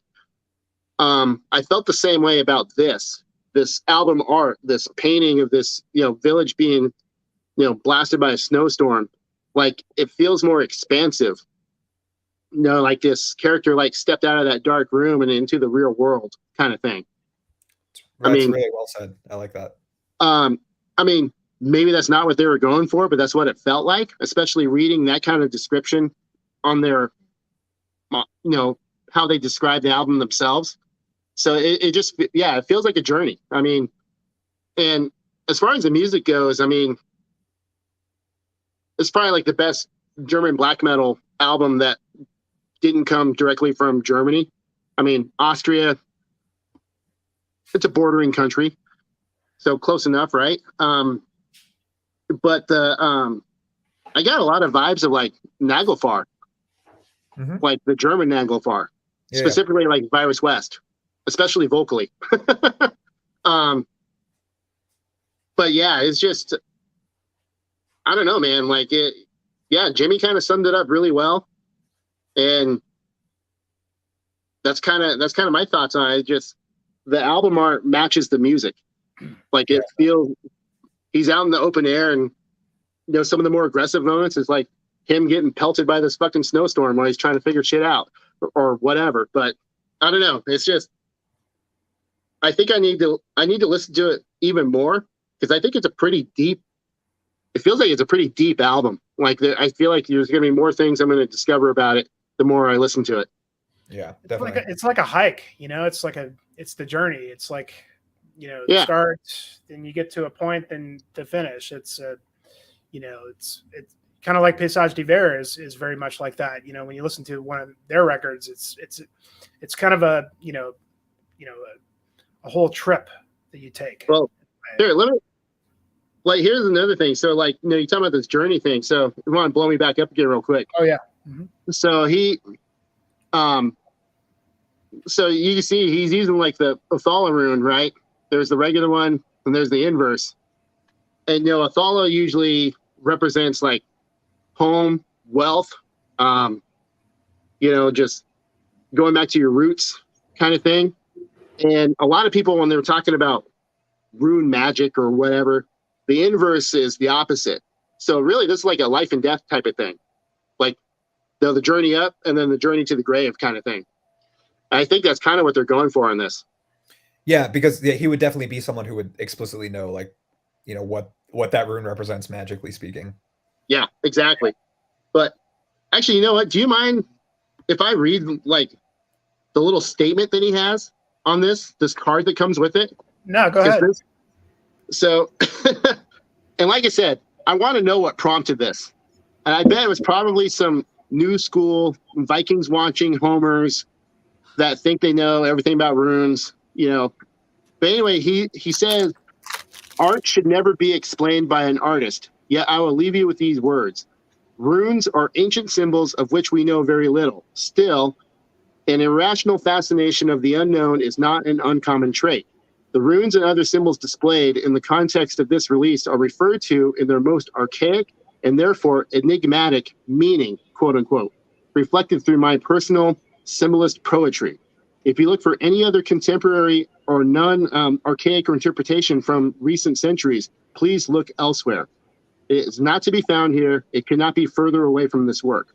So I wonder if people just automatically assume that he's like a, NS or whatever, weird. People looking for meaning that's not there. That's what I get from that. Obviously, Yeah. I'm just reading this for the first time, but that's definitely the impression I get. But just the fact that he had to put that out there makes me wonder, just how much shit was he getting from these, new school heathen brosatru wannabe types, But anyway, so, fantastic fucking album. Incredible record, and I made a point of listening to it while I was in the Alps, and it felt very it felt very correct to do that. How often were you outstretching your arms? The whole time, just the entire time. Rachel was like, "Please stop! Please put your arms down." I'm like, I can't. Amazing record. Honestly, it probably could have been really up. I don't know. I'm getting to the point in my list where everything is interchangeable. This could have been way up there, but yeah, fucking fantastic record, man. Yeah, I mean, yeah, good stuff, man. Thanks for reading that. That's kind of important and integral to understanding the music as well. So, Right on. All right, then. Yeah, I really appreciate y'all for the cultural context with that, because I mean, it's clear. It's like if that is an interest of yours, like Northern European history, that sort of thing, it's like I put a lot of stock in people who also care about that and are also going to see what's bullshit, what's the real deal. And I definitely want to check that album out now, especially since all of y'all seem to really dig it. Yeah, it seems very much right up my alley.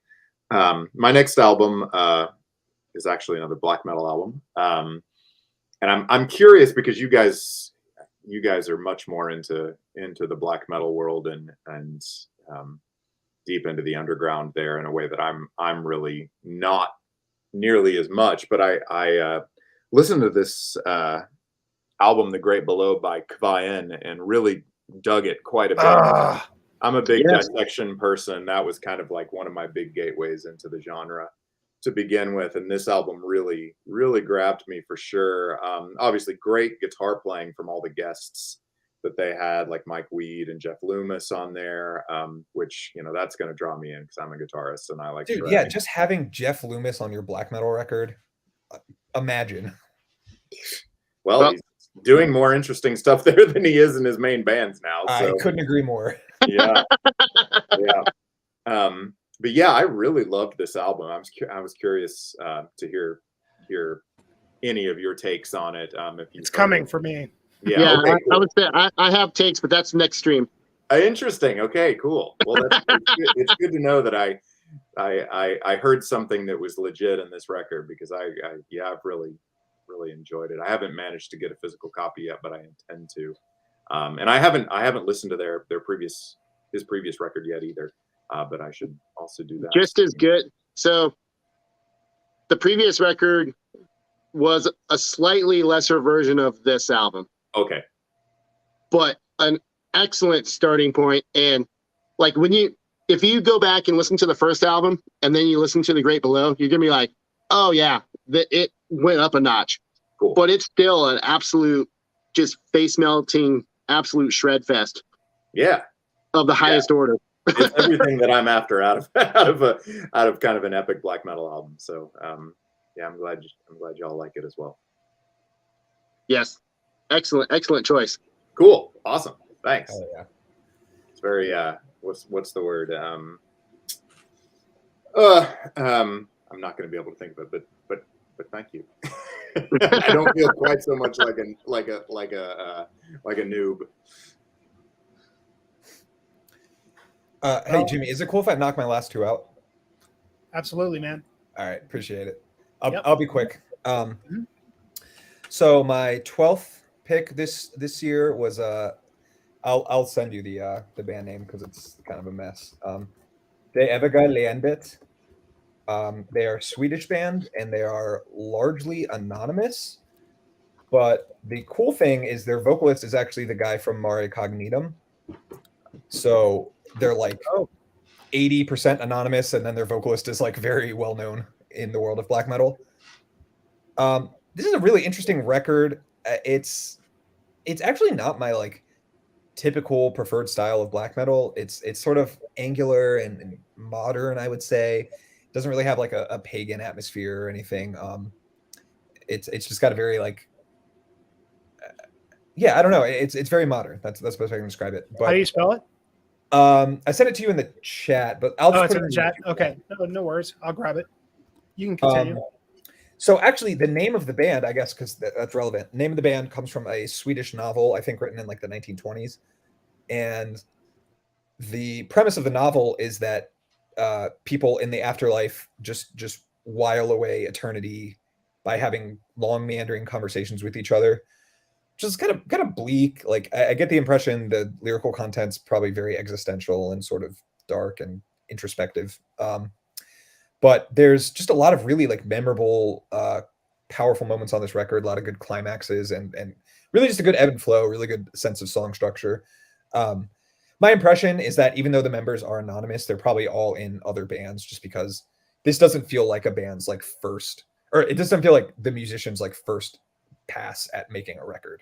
It feels very like polished and complete and intentional. So this was a great one. This came out pretty early in the year as well, and I didn't see many people speaking highly or poorly about it. I didn't really see people talking about it at all. So I spent a lot of time listening to this one, especially in the first half of the year, but it still holds up as I listen for my my year-end purposes. And yeah, this is a cool one. I recommend it highly. So I didn't get in the chat. Okay, I'll put it in the YouTube chat.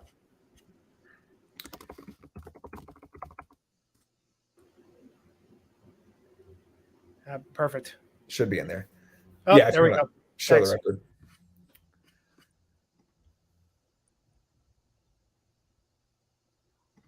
I've seen this name, but I haven't listened to it. I did. I think it was the first record I reviewed this year. Okay. That might be why you're Maybe familiar with it. Yeah. It's an interesting one. It's not really my typical cup of tea, but I mean, it's definitely just black metal, but it's sort of forward thinking. Like, Oh yeah, I recognize that cover. yeah, it's not avant-garde, but it's definitely, it's got a progressive bent to it. But yeah, there's some killer riffs on this, and again, it's the vocalist of Mare Cognitum, so you know he's got pipes. Oh, Jacob, yeah. And really cool that he ended up in a Swedish band somehow. Yeah, well, that's my California key to dude. check it out because I love that band. Yeah, it's very cool. And definitely not like a typical, it's not like a Mare Cognitum style record. It's pretty different. It's okay, Jeff. That's why you're here, right? We still love you. Exactly. So my 11th and kind of another weird oddball pick is Heltekvad. I'll just go ahead and put that in the chat as well. Oh, I know this one. That's You do okay. know this one? Okay. Yep. So yeah, kind of talking of medieval black metal. This is a Danish band. It's actually, I think it's the full lineup of the band Afski. And actually, sonically, fairly similar to Afski, I would say. It's a little more punky, a little less. It's less atmospheric and a little just more straightforward. But man, I mean, this is like it's like 35 minutes, 7 tracks. It's just like straight to the point.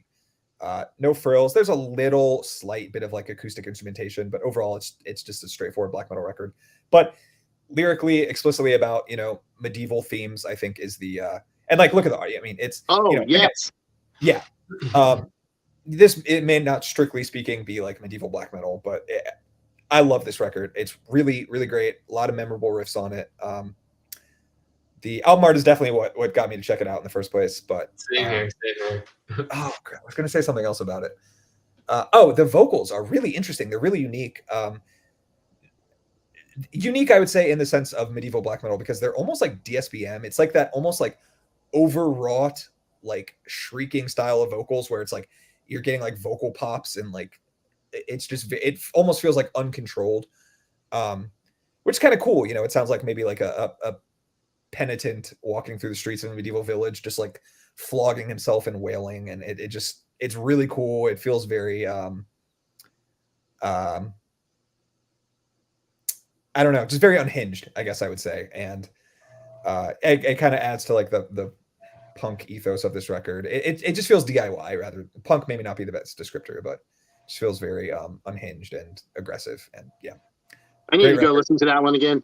Yeah, this could have been top 10 for me. It was right there, but there are so many good records that just slightly beat it out. But yeah, this is a great one. I think the Vehemence kind of took over for me. I didn't go back and listen to this one. Oh no, that's totally fair. And like, I honestly didn't listen to Vehemence enough. That probably would have been on my list, but it just got lost in the absolute flood of great 2022 records. Dude, yeah. Absolutely. All right, cool. Well, I got to jet, guys, but this was a lot of fun, and as usual, can't wait to watch the rest of the stream and see what else you guys have going. Fan, Thanks, it was nice to Ryan. finally be on the stream with you. Yeah.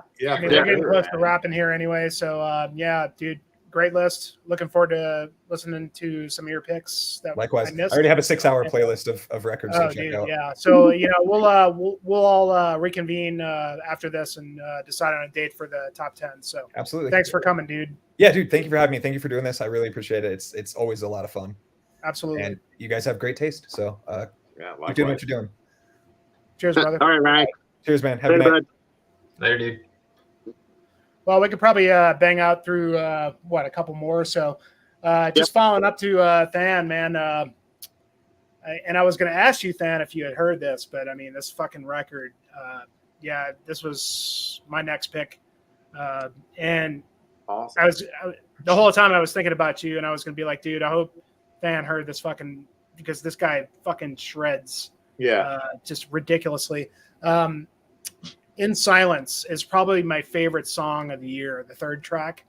Yep. God, that song is so epic and just amazing. And like this guy just like channels like Bathory and just like maybe even like Immortal and just like old school, like blood, fire, death era. Yeah, dude. I mean, sort of shit. And just like total fucking shred. Great songwriting. I mean, just an absolute banger of a record. I really dig it. It's been a couple months since I've listened to it, but I need to revisit it. But it blew me away when I did. It's like you never forget your first, and there's a lot of dissection sort of stuff on there, and that's oh my god, that's what did it for me. Yeah, initially, I mean, and the first record's great too, man. Pick that one up, but this one's superior. I love just like, and it's diverse too. It's got a lot of shred, but as I mentioned, In Silence, just this beautiful, amazing, atmospherically melodic track. And then there's, I think, like the third to last track, I'll butcher the name, but it's like total Bathory worship. But it's fucking so good. I mean, this guy, I hope that he's going to continue this. I mean, this this could have easily like been up in my top 10. Like like I said, I'm at the point where I can't really rank everything going forward because I mean this could have easily been the album of the year, but great shit. Yep. Like, yeah, that's. I will say this, like, so the title track, there's that kind of Slayer style slow part that goes into that fucking crossover breakdown thing. Like, dude, I want to run people off the fucking road. I want to like punch holes through walls. Like, it's like I want to see these guys live and mosh to that and just fucking slaughter people. That's fantastic. Oh my god, dude! Like, yeah. But anyway, like I said, like that'll be in the next video for me. So Cool. I'm glad we're all on the kind of the same page with that album. Yeah, it's good. I need to listen to it again. All right, Russ. Okay. 12. 12, right? Yes. Yeah. Okay, so number 12, I got White Ward, their new album. Oh Fall. yeah. Oh yeah. That's cool. Yeah, this album's it's something. It's all over the place. You know, they do their whole kind of jazzy, atmospheric post black metal thing, just like their last album. This one even throws in some like kind of like Americana or like kind of a Western like acoustic song to go along with it. There's even some like post-punk, like I think was it the Third's Phoenix is kind of like a post-punk kind of intro. But yeah, they're definitely kind of all over the place, you know, experimental a little bit. But I think their last album was my number one whenever that came out a few years ago. This one it's a little different sound. Not as kind of like, I don't get as much of the like kind of, I don't know, smoky, like late at night, urban, like, you know, 20s vibe as their last album I did. This one's more straightforward, but yeah, dude, this is all over the place. Just some awesome songs. Yeah, I guess the last one was more of an urban theme, I guess, with the cover. It was this picture of the city. You know, this one, I think he said, the main guy, it was inspired by a trip from the city to the countryside and into nature, and just about his dealing with, you know, recovery from being in the city and now being in nature. But yeah, dude, this album it's epic. It's all over the place, but it's some just epic, just awesome songs on it. Just some amazing riffs. Yeah. Yeah, if I'd had more time with it, it'd probably be on my list too, man. I like it a lot. Really fucking good shit. Yeah, I take some listens, I guess, because some of the songs are kind of bouncing around a little bit, but yeah. Yeah, I kind of agree, Rick. I had a hard time getting to the band, you know, because the last two records were pretty popular. How, you know, the saxophone is hard, you know, to take at first. You know, you're like, what is it? This is a blood. What is this? Right, but it's done very tastefully on that new record, I thought. Yeah, for sure. Like, it's not overbearing. Like, it kind of makes sense. Like, it's not like, oh, we got to throw a saxophone in here. It actually like works within the song, you know.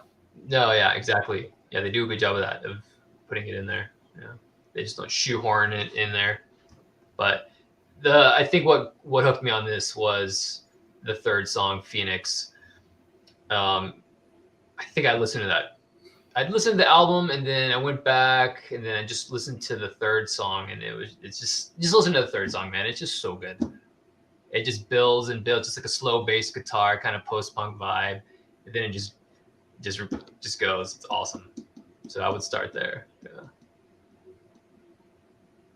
Oh yeah. Nice. Yeah, I've tried with White Ward, but it didn't really click with me. I think it's just because it's just like totally. There's just so many elements being thrown into the blender, as it were. Exactly. Yeah. Try listening to the third song on this one. and yeah, go from there. The new one definitely felt like it was more like cohesive, I guess, like maybe I felt like some of the earlier stuff, like for example, like, a band like Between the Buried and Me, who like, I like some of their stuff and some of their stuff is just way too, it's just so much shit thrown in the blender that it's just like, it's, you know what I mean? Like, but the new one felt like it was, White Ward, felt like it was more just kind of easier to kind of digest and more focused, still out there, but more focused. Yeah. Mm-hmm. Yeah. Definitely. Yeah. All right, Tyler.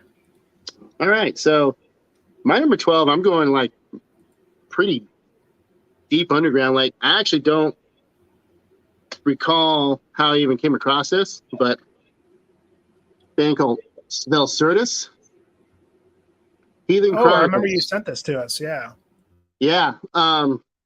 So pretty interesting stuff. They're a Bulgarian band. I can't think of any other bands in my collection at all that reside from there. So one thing I really the first thing I appreciate about this is, okay, first off, it's pagan black metal. That's my MO. Like I like a lot of stuff, but I appreciate when bands explore closer to home, their roots, as it were. Instead of just beating to death like the normal Norse Germanic, mythologies, and call it pagan black metal or whatever. So all their songs are based on basically the myths and legends of the Thracians, who there were people in the Balkans, the modern day Bulgaria, Turkey, and Greece, and all the lyrical content deals with basically the pre-Christian times of the Thracian people and like their conflicts and battles that they went through. So right off the bat, like subject matter is pretty interesting. Like there's a lot of historical significance to it because it's uncommon. Like you don't hear about this, those specific mythologies. As a matter of fact, the band name it's their name for the god of thunder. It's their Thor, basically. But anyway, musically speaking, it's just fucking just massively tight, riff forward, awesome pace black metal. One of the comparisons I had to it is like, so take this with a grain of salt. I kind of felt like they had like a little bit of Migwa going through it, but a more up-tempo, consistently faster Migwa, if that makes sense. Just in the semblance that they establish on each of these songs. So there's an intro track, and then there's basically 4 songs, but it's still like a 35-40 minute album. So the songs aren't short by any means. But like Migwa, they establish like 2 to 4 really solid riffs, and then they just they play one riff for so long and then segue into the next riff, go back to the typical Migwa song structure. Even vocally, it has a similar vibe, but it's not a Migwa clone by any means, but that's just the first band that came to mind listening to it. Yeah. But it's probably one of the best pagan black metal albums I've heard this year. Like everything's just insanely tight. The songwriting is fucking awesome for the style, for the genre. And it's pretty hard to believe that it's like a debut album. There's like no demos. There's no like they came out with this first and right off the bat, and it's just absolutely mind blowing. Like I turned some other people onto it, like the main guy that writes for. Are you guys familiar with Black Metal Daily? No, I don't think so. It's like a blog review site based out of Australia. But I sent that to the main guy there because I'm going to be writing some reviews for them soon, by the way. And the guy was like, he sent it back to me all caps. This is fucking awesome. Like, but yeah, it's just really good riff forward, melodic, driving black metal, and about a very interesting historical subject that you don't really typically hear about. Actually, another comparison would be like the early Skyforger. Like, you know how they went real deep into like the Latvian history and mythologies. That's kind of like a Bulgarian version of that. Nice. I think that's a good way to put it, because like Skyforge or like these guys, like you didn't hear a lot about Latvian gods and stories and myths and whatever until Skyforger came around. So I don't know, it's cool. I appreciate when a band does that. No, it sounds good. I'll have to listen to this. Yeah, it's super, super, super good. Like, and the intro track, the intro, it's gonna throw you off because it's almost like an electronica track. Like I was not, and then it just blasts off into the really kick-ass melodic black metal, and I was like, okay, cool. Sure. I love when the little intros throw you off. Yeah, The Eldritch, No, the little 5-second little intro, like do do do do do do do do. yeah, but yeah, no, it is definitely well worth investigating if you like I said, if you like just good driving. It's not insanely fast, but it keeps a pretty good tempo through the whole thing. Melodic pagan black metal. Then I highly recommend this album a lot. Done. Sweet. Sounds like Yeah, especially the historical aspect of it. It's always what's so cool about some of these, European bands that, like, just talking about that Stangarigel, I mean, like it's, just like, where is this place? I've never even heard of it. I don't know anything about it. And just kind of learning, their history and things like that is like kind of a plus if the music is good, Mm-hmm. So, killer, man. Oh, and then another thing I should say is, so, reading up on it was like, who are the Thracians? But one of the key historical figures that was a Thracian was Spartacus. I was going to say, I know I've heard of the Thracians. I just wasn't. Yeah. Maybe it was from the. And then a couple of the Roman emperors were Thracians. Yeah. But apparently they were very unorganized. They were awesome fighters, but they were not great at like politics and solidifying. So a lot of conflict, inner conflict and outer conflict with other people. Nice. But yeah, super cool. Highly recommend. I love when there's some history thrown in there. And on a completely different note, my number 12 is more death metal, old school death metal, and a band that has been around for a long time and gotten a lot of coverage for obvious reasons, but has never really been up at the top of my list. The new Bloodbath album. Oh, I really, really liked a lot. Survival of the Sickest, with an incredibly sick Wes Ben Scotter cover. One of my old favorites for sure. Gotta love when any old school death metal band chooses a color palette that is not, red and black. They went for yellow and kind of a crazy neon blue sort of thing on this one, which, definitely stands out. But I also thought that one of their strongest albums that I've heard, and certainly the strongest of the recent Nick Holmes-led records. Some really good songs, great riffs. There's a tune on there called Carved that is like, it's got a killer chorus, among other tunes. But yeah, this one surprised me again. Was not really going to be on my radar, and then I listened to it and wanted to listen to it a lot more. Nice. they're always pretty consistent. Yeah, we almost got to see them, but not quite. Oh yeah, they canceled at Death Fest. That was one of the two major bummers that I had for that festival.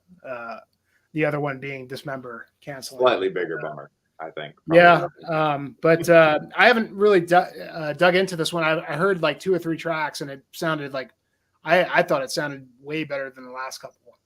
For sure. The last couple were good. I mean, like they're usually just solid, good, but this shit sounded fucking. I mean, yeah, it's a different level. Different level. Good production too. I mean, Yeah.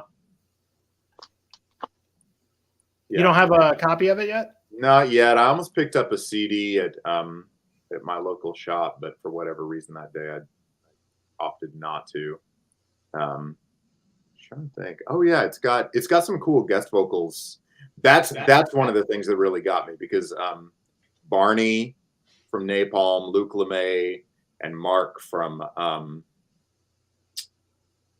Morgoth did backing vocals, or like guest vocals on a few of the tunes, in a way that really stands out. I was looking to see who produced it, but it's not somebody that I recognize. But the production is great. Yeah, it was definitely a sort of like brighter production than they've had, but like razor sharp in terms of the guitars. It sounds, it sounds really mean. Yeah, I would say, yeah, definitely. I haven't delved enough into it, but I can definitely tell that this is one of the better death metal releases this year. For sure, especially amongst really established older bands. Yeah, I find it interesting that they dropped this, and now Catatonia's got another one in the can that's coming out like a few months later. Yeah, kind of fun to like do a death metal record and then do Catatonia. Yeah, as much as like I'm an old school death metal person, like in my top 20, and I'm giving maybe something away by saying this, but in my top 20, this is really the only record by a band that's been around for quite a while, at least amongst death metal bands. Yeah, pretty much all the other ones are pretty new bands. Newer ones, yeah. Yeah. Well, I'll segue that into our last picks, and for me this year, there was a lot of good death metal releases for sure. Things that I liked, but I guess like a lot of the black and other kind of stuff like sort of trumpeted the death metal for me this year. I think I had a lot more picks last year in terms of death metal, but I don't know. I guess I just I'm always like expanding my palette as much as I can and trying to absorb as many different types of genres. And I think my top 10 is going to kind of reflect that, because it's going to be pretty weird. Not weird, but just like, pretty varied in terms of, but death metal is kind of lacking in my top 10, except for this. And this, as far as I've heard this year in terms of death metal, is my death metal release of the year. And it's the Chasm. With, what is this one called? The Scars of a Lost Reflective Shadow. Dan, have you heard this yet? Not yet. Holy fuck. I knew it was out, but I haven't listened to it yet. I've always liked this band, and I don't know, actually the last couple of records I haven't really paid attention to. So when this dropped, I ordered this, and the last record I still haven't listened to it yet. But when you go back to like, what was that one record? Was it Procreation of the Wicked, I think, or can't remember the name of it. But anyway, as far as like, death metal goes, these guys are kind of like, they're they're classic. They're old. They come from a long lineage of, history in terms that of Cenotaph stuff was so badass. Oh yeah, the really early stuff that he did. Procession to the Infraworld. That's the record you were thinking of. What did I say? Procession of the Wicked. I said Procreation of the Wicked. That's Celtic Frost song. Frost. Yeah. Procession. Yeah. Hello. But Daniel Cachado. This has often been said about the band, is that they've always been kind of under the radar, unfortunately, and they should have been bigger than they are. But this is the kind of death metal that I want to hear today. It's total, it's evil sounding. It's got a progressive tinge to it. Cool. But it's all about the fucking riff. And this thing has riffs upon riffs that are just engaging from start to finish. And there are not many bands, at least death metal bands, I feel, that engage me in this way in terms of their riffs, from start to finish. Every song, goddamn, it's just ripping, stripped down, nothing crazy. I always like that they have a sort of progressive tinge to what they're doing in terms of like, there's some melodies that kind of leak in. There's some crazy little progressive nuances that leak in, and especially in this day and age when it comes to death metal, like the more cosmic kind of otherworldly death metal is kind of the thing right now. Yeah. But this, like, they still retain what they've always done. They stay true to their roots. It's almost just like if Slayer would have put out a great record right now. Like, that's what this is to me. Like, if Slayer put out an amazing record that you were like, holy shit, start to finish, this is amazing. It's this. And so, Tyler, I think you would even fucking dig the shit out of this, even though you're not going crazy about I that. haven't listened to the Chasm in a very long time. I was into the earlier albums because they have kind of a blackened atmosphere to them. For sure. They do. Yeah. There is definitely a blackened tinge to it. Blackened prog, tech. They never go too crazy in any direction. They always keep it death metal, but they always have a sort of just a nuance of different feelings to the music. And the last record was fully instrumental. That's finally Daniel's doing vocals again, and he sounds great. Yeah, I don't know. I could talk for days about how good this is. I mean, you put this on, like the way you were talking about, I don't remember what record it was, Tyler, when you're in your car, you just fucking want to. Oh, Kavian, Yeah, I mean, yeah.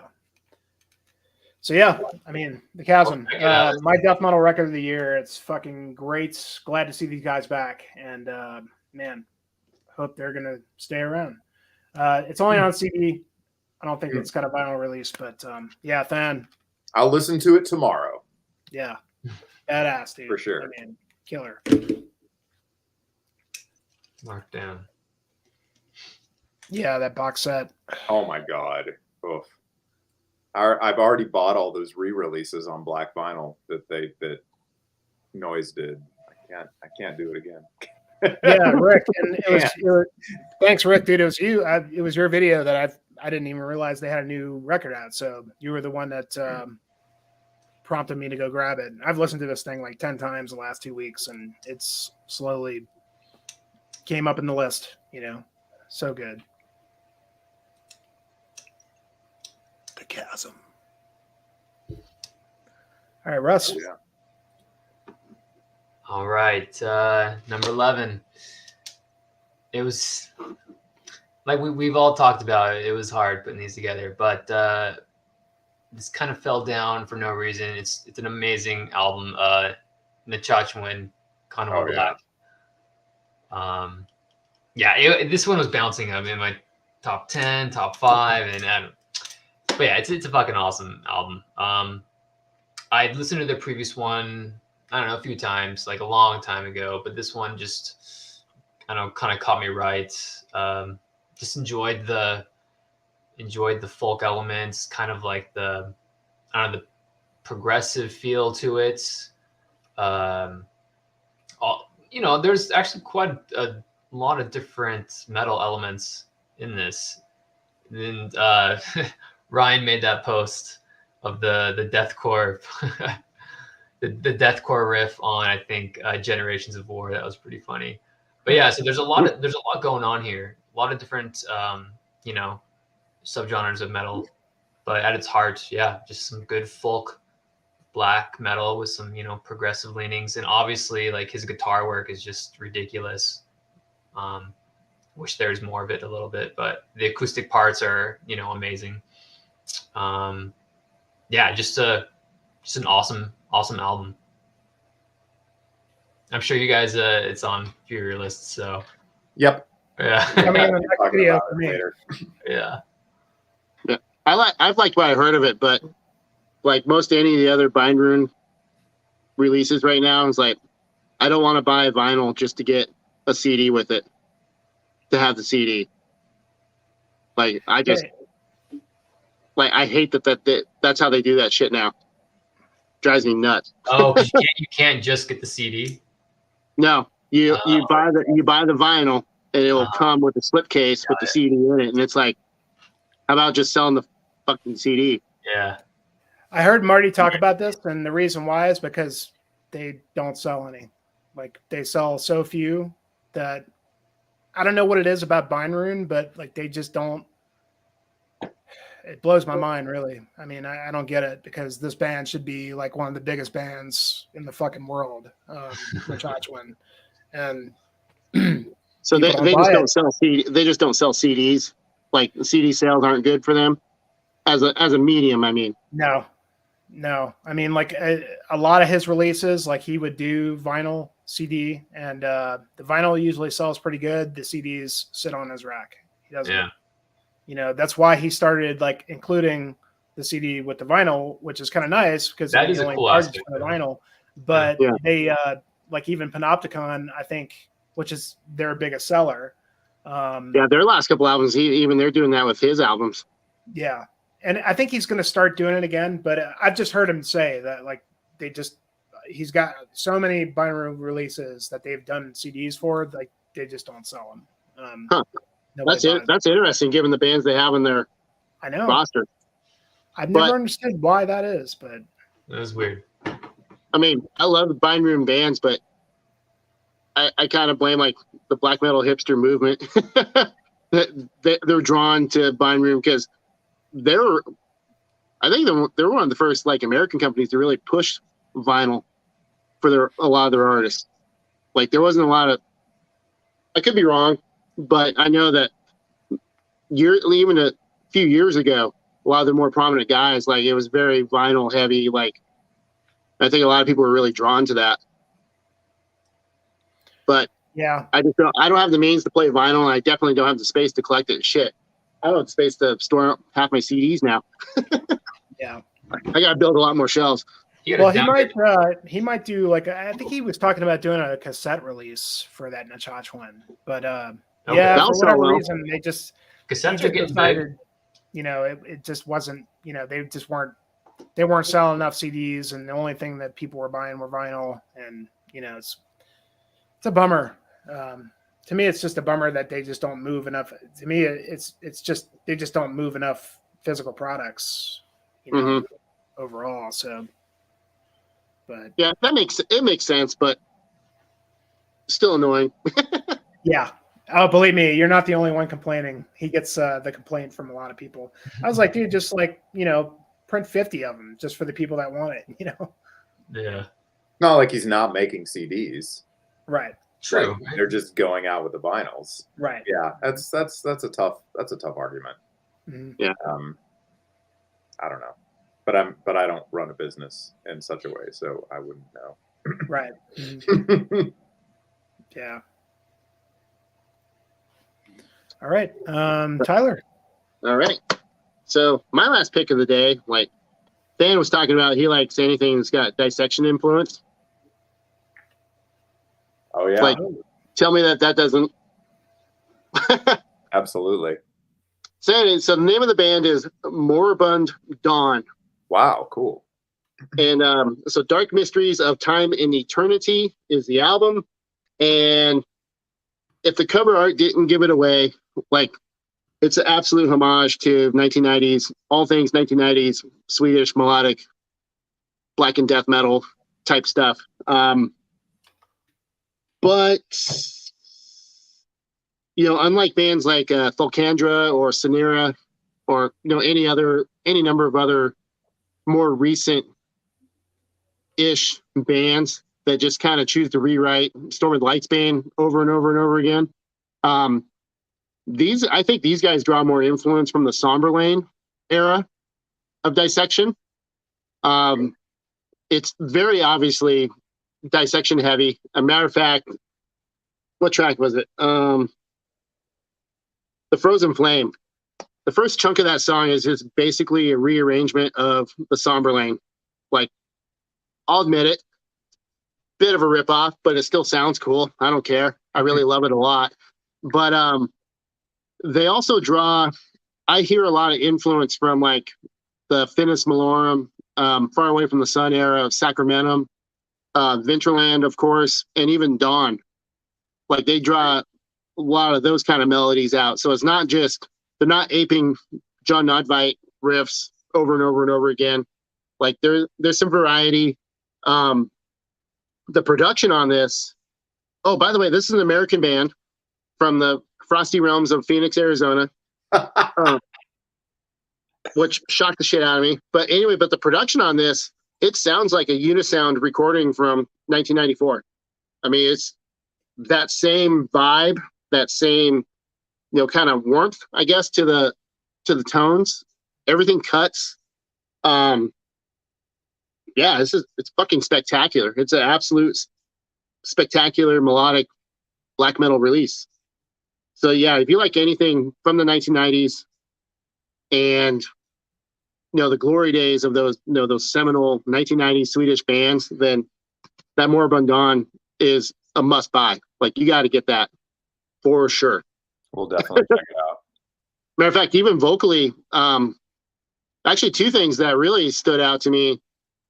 Vocally, so it's like Dissection, they had two guitarists and one guy did lead vocals. Same thing with this band, but the lead vocalist, he sounds a lot like Henke Force of Dawn. Like, it's that kind of real harsh delivery. It's not exactly like his, but that's who it reminded me of the most, and I really appreciated that because he's probably my favorite black metal vocalist of all time. But yeah, just the melodies that they use, like, everything just screams 1990s Sweden, like, top to bottom. And then the drum performance on this, this is the closest I've heard to anybody replicating the style of Ole Omen, who was the drummer on the first two Dissection full-length albums. Like, I've heard people try to attempt that style, like that particular flair, and this dude like nails it. Sweet. I was jealous because I've always tried to go for that and I never achieved that. But yeah, absolutely killer release. And like, it's obviously one's going to fly under a lot of radars because it's on a pretty, it's on a label called Carbonized Records based in California. Oh yeah, that's who put out the Mortuous record too. Oh really? Oh, okay. Yeah. So, but yeah, because I've shared it around. People are just like, oh shit, that looks like it'd be a Dissection ripoff, and it's like, well, it kind of is, but it's not Storm in the Lightsbane. It's the Somber Lane. I was like, even how they have the photos laid out on the back cover of the band members. The only thing that was missing was like totally like Somber Lane. The only thing that's missing is just a little more ornate framework around the photos. Exactly. That's the only thing they were missing. But no, like this one, I heard this however many months ago. I forget when it came out, but I was like, oh shit, I have to. And I'm a sucker for these kind of bands. I have a ton of bands in my collection that are just, total ripoffs, basically. Total Dissection knockoffs, and I don't care. I love them. Well, we didn't get that much from that band when it comes right down to it. We didn't get enough of like the really good stuff. So, we're always kind of like wanting a little bit more. And if it's a band from Phoenix that gives it to us, then, whatever. Well, like, other things these guys do too is they actually do a lot of, it's not synth heavy, but the intro is like a real synth heavy. It's all synth intro, but there's actual synth work that lies underneath the riffs throughout this. And that's pretty impressive. I like what they do with that. It kind of boosts the melodies even more. Cool. But yeah, I mean, I even heard some like, straight up Gothenburg melodic death metal. Like there's some like twin, not leads, but like, just bridges, like segue into parts. They do like this really cool harmonic lead like parts. And I was like, fuck, that's like early, like In Flames type shit. Like, so yeah, you could definitely, there is absolutely no denying their influences. Like they wear it proud for sure. But yeah, excellent album. Highly recommend. Sweet. Matter of fact, as we get into the next stream, everything I'm gonna present is gonna be highly recommended. For sure. I definitely need to check this one out. And apparently a new Dawn album is in the works. So that should be It's been in the works for like 15 years now. Yeah. Well, supposedly it's actually really happening now, so I don't know. But, yeah, I remember seeing a couple of videos like 2-3 years ago, and it was like kind of pre-production stuff. Like it was them actually like working on a song in a studio setting. I was like, oh shit. Because I mean that Fourfold Furnace single or teaser or whatever you want to call it came out like 2006 or something like that, and nothing since then. Who do they think they are? George Martin? Yeah. It's like, Oh my gosh. but man, the bar is gonna be set so high. Like if they're actually releasing an album soon, like I'm gonna have astronomically high standards for this fucking album. Oh, sure. Everybody will. Yeah. I'm stoked. All right, then you've got the last word, sir. Last one. Oh my gosh. And I got another Australian band. This is new to me before this album came out, but it's their third album in as many years. Kind of a death black metal hybrid with a lot of technicality, like really crazy guitar and drums. It's Werewolves. Oh yeah. From the Cave to the Grave, one of the most shocking album covers I've ever seen. And there's a little insert that's got like the back piece of this, which is like, it's really like super confrontational lyrical stuff that's very like kind of sarcastic and cynical, but all with like a little bit of a sense of humor. The pedigree of this band is pretty considerable. The drummer plays in Psychroptic, another Australian band that I like a great deal. Shit. Yeah. Yeah. Same drummer from Psychroptic. The guitarist used to played in the last two Akerkaka albums, which I love a great deal.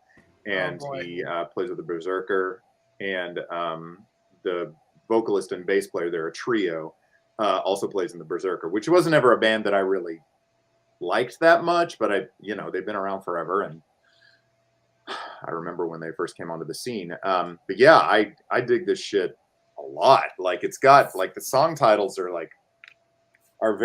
very simplistic, but they're smart. They're very smart. There's a song called like "We're Better Than You," and it's like when you see something like this that's very much like colonization sort of shit, like really, considerable topics. And it's just batshit crazy, like crazy drumming and riffing, super fast, pretty catchy. And it's one of my top 20. It's one of 3 albums on Prosthetic, which like is weird. I've never really sought that record label out, but they're putting out some pretty good stuff. The vinyl of this is really cool. It's like a kind of gold with splatter. Nice. Yeah, I dig this album a lot, and I've listened a little to their first 2. So that's Dave Haley on drums. Dave Haley on drums. Yeah, that dude's a beast. Yeah, total beast. And he definitely does all that shit on this record. Yeah, it's pretty cool shit.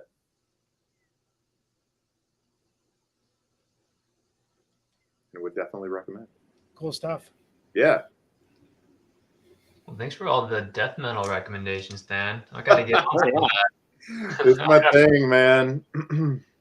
Yeah, I gotta get on that Mortuous, and there's a couple other ones. I don't know. There was a bunch that Tyler had I still haven't heard yet, and all you guys. Shit. I mean, I focus like so much on like the ones that I was hoping to pick, and then you're going to have like another 20 releases that you haven't heard, at least 20 to 40 releases that you're going to have to go spend time with. And yeah, hey man, that's the fun of doing these things, man. And that's why I appreciate all you guys for coming on and doing this, because hopefully anybody that watches this, as well as myself, is just going to have a whole another, list of homework to do. And yeah, I know I do. Fuck. I'll send over my list so you can get that in the description, because I need to look at it. Yeah, so when you guys get some time, send me your lists so I could just put them in. So I don't have to go through the whole video. I just did it right now. Cool. So hey, we had like I think like 12 people at one point watching. So anybody that was watching, thank you so much. Nice. Wow, we're just running out to about 4 hours. I figured like that's probably about where we would be. So this is perfect. Yeah.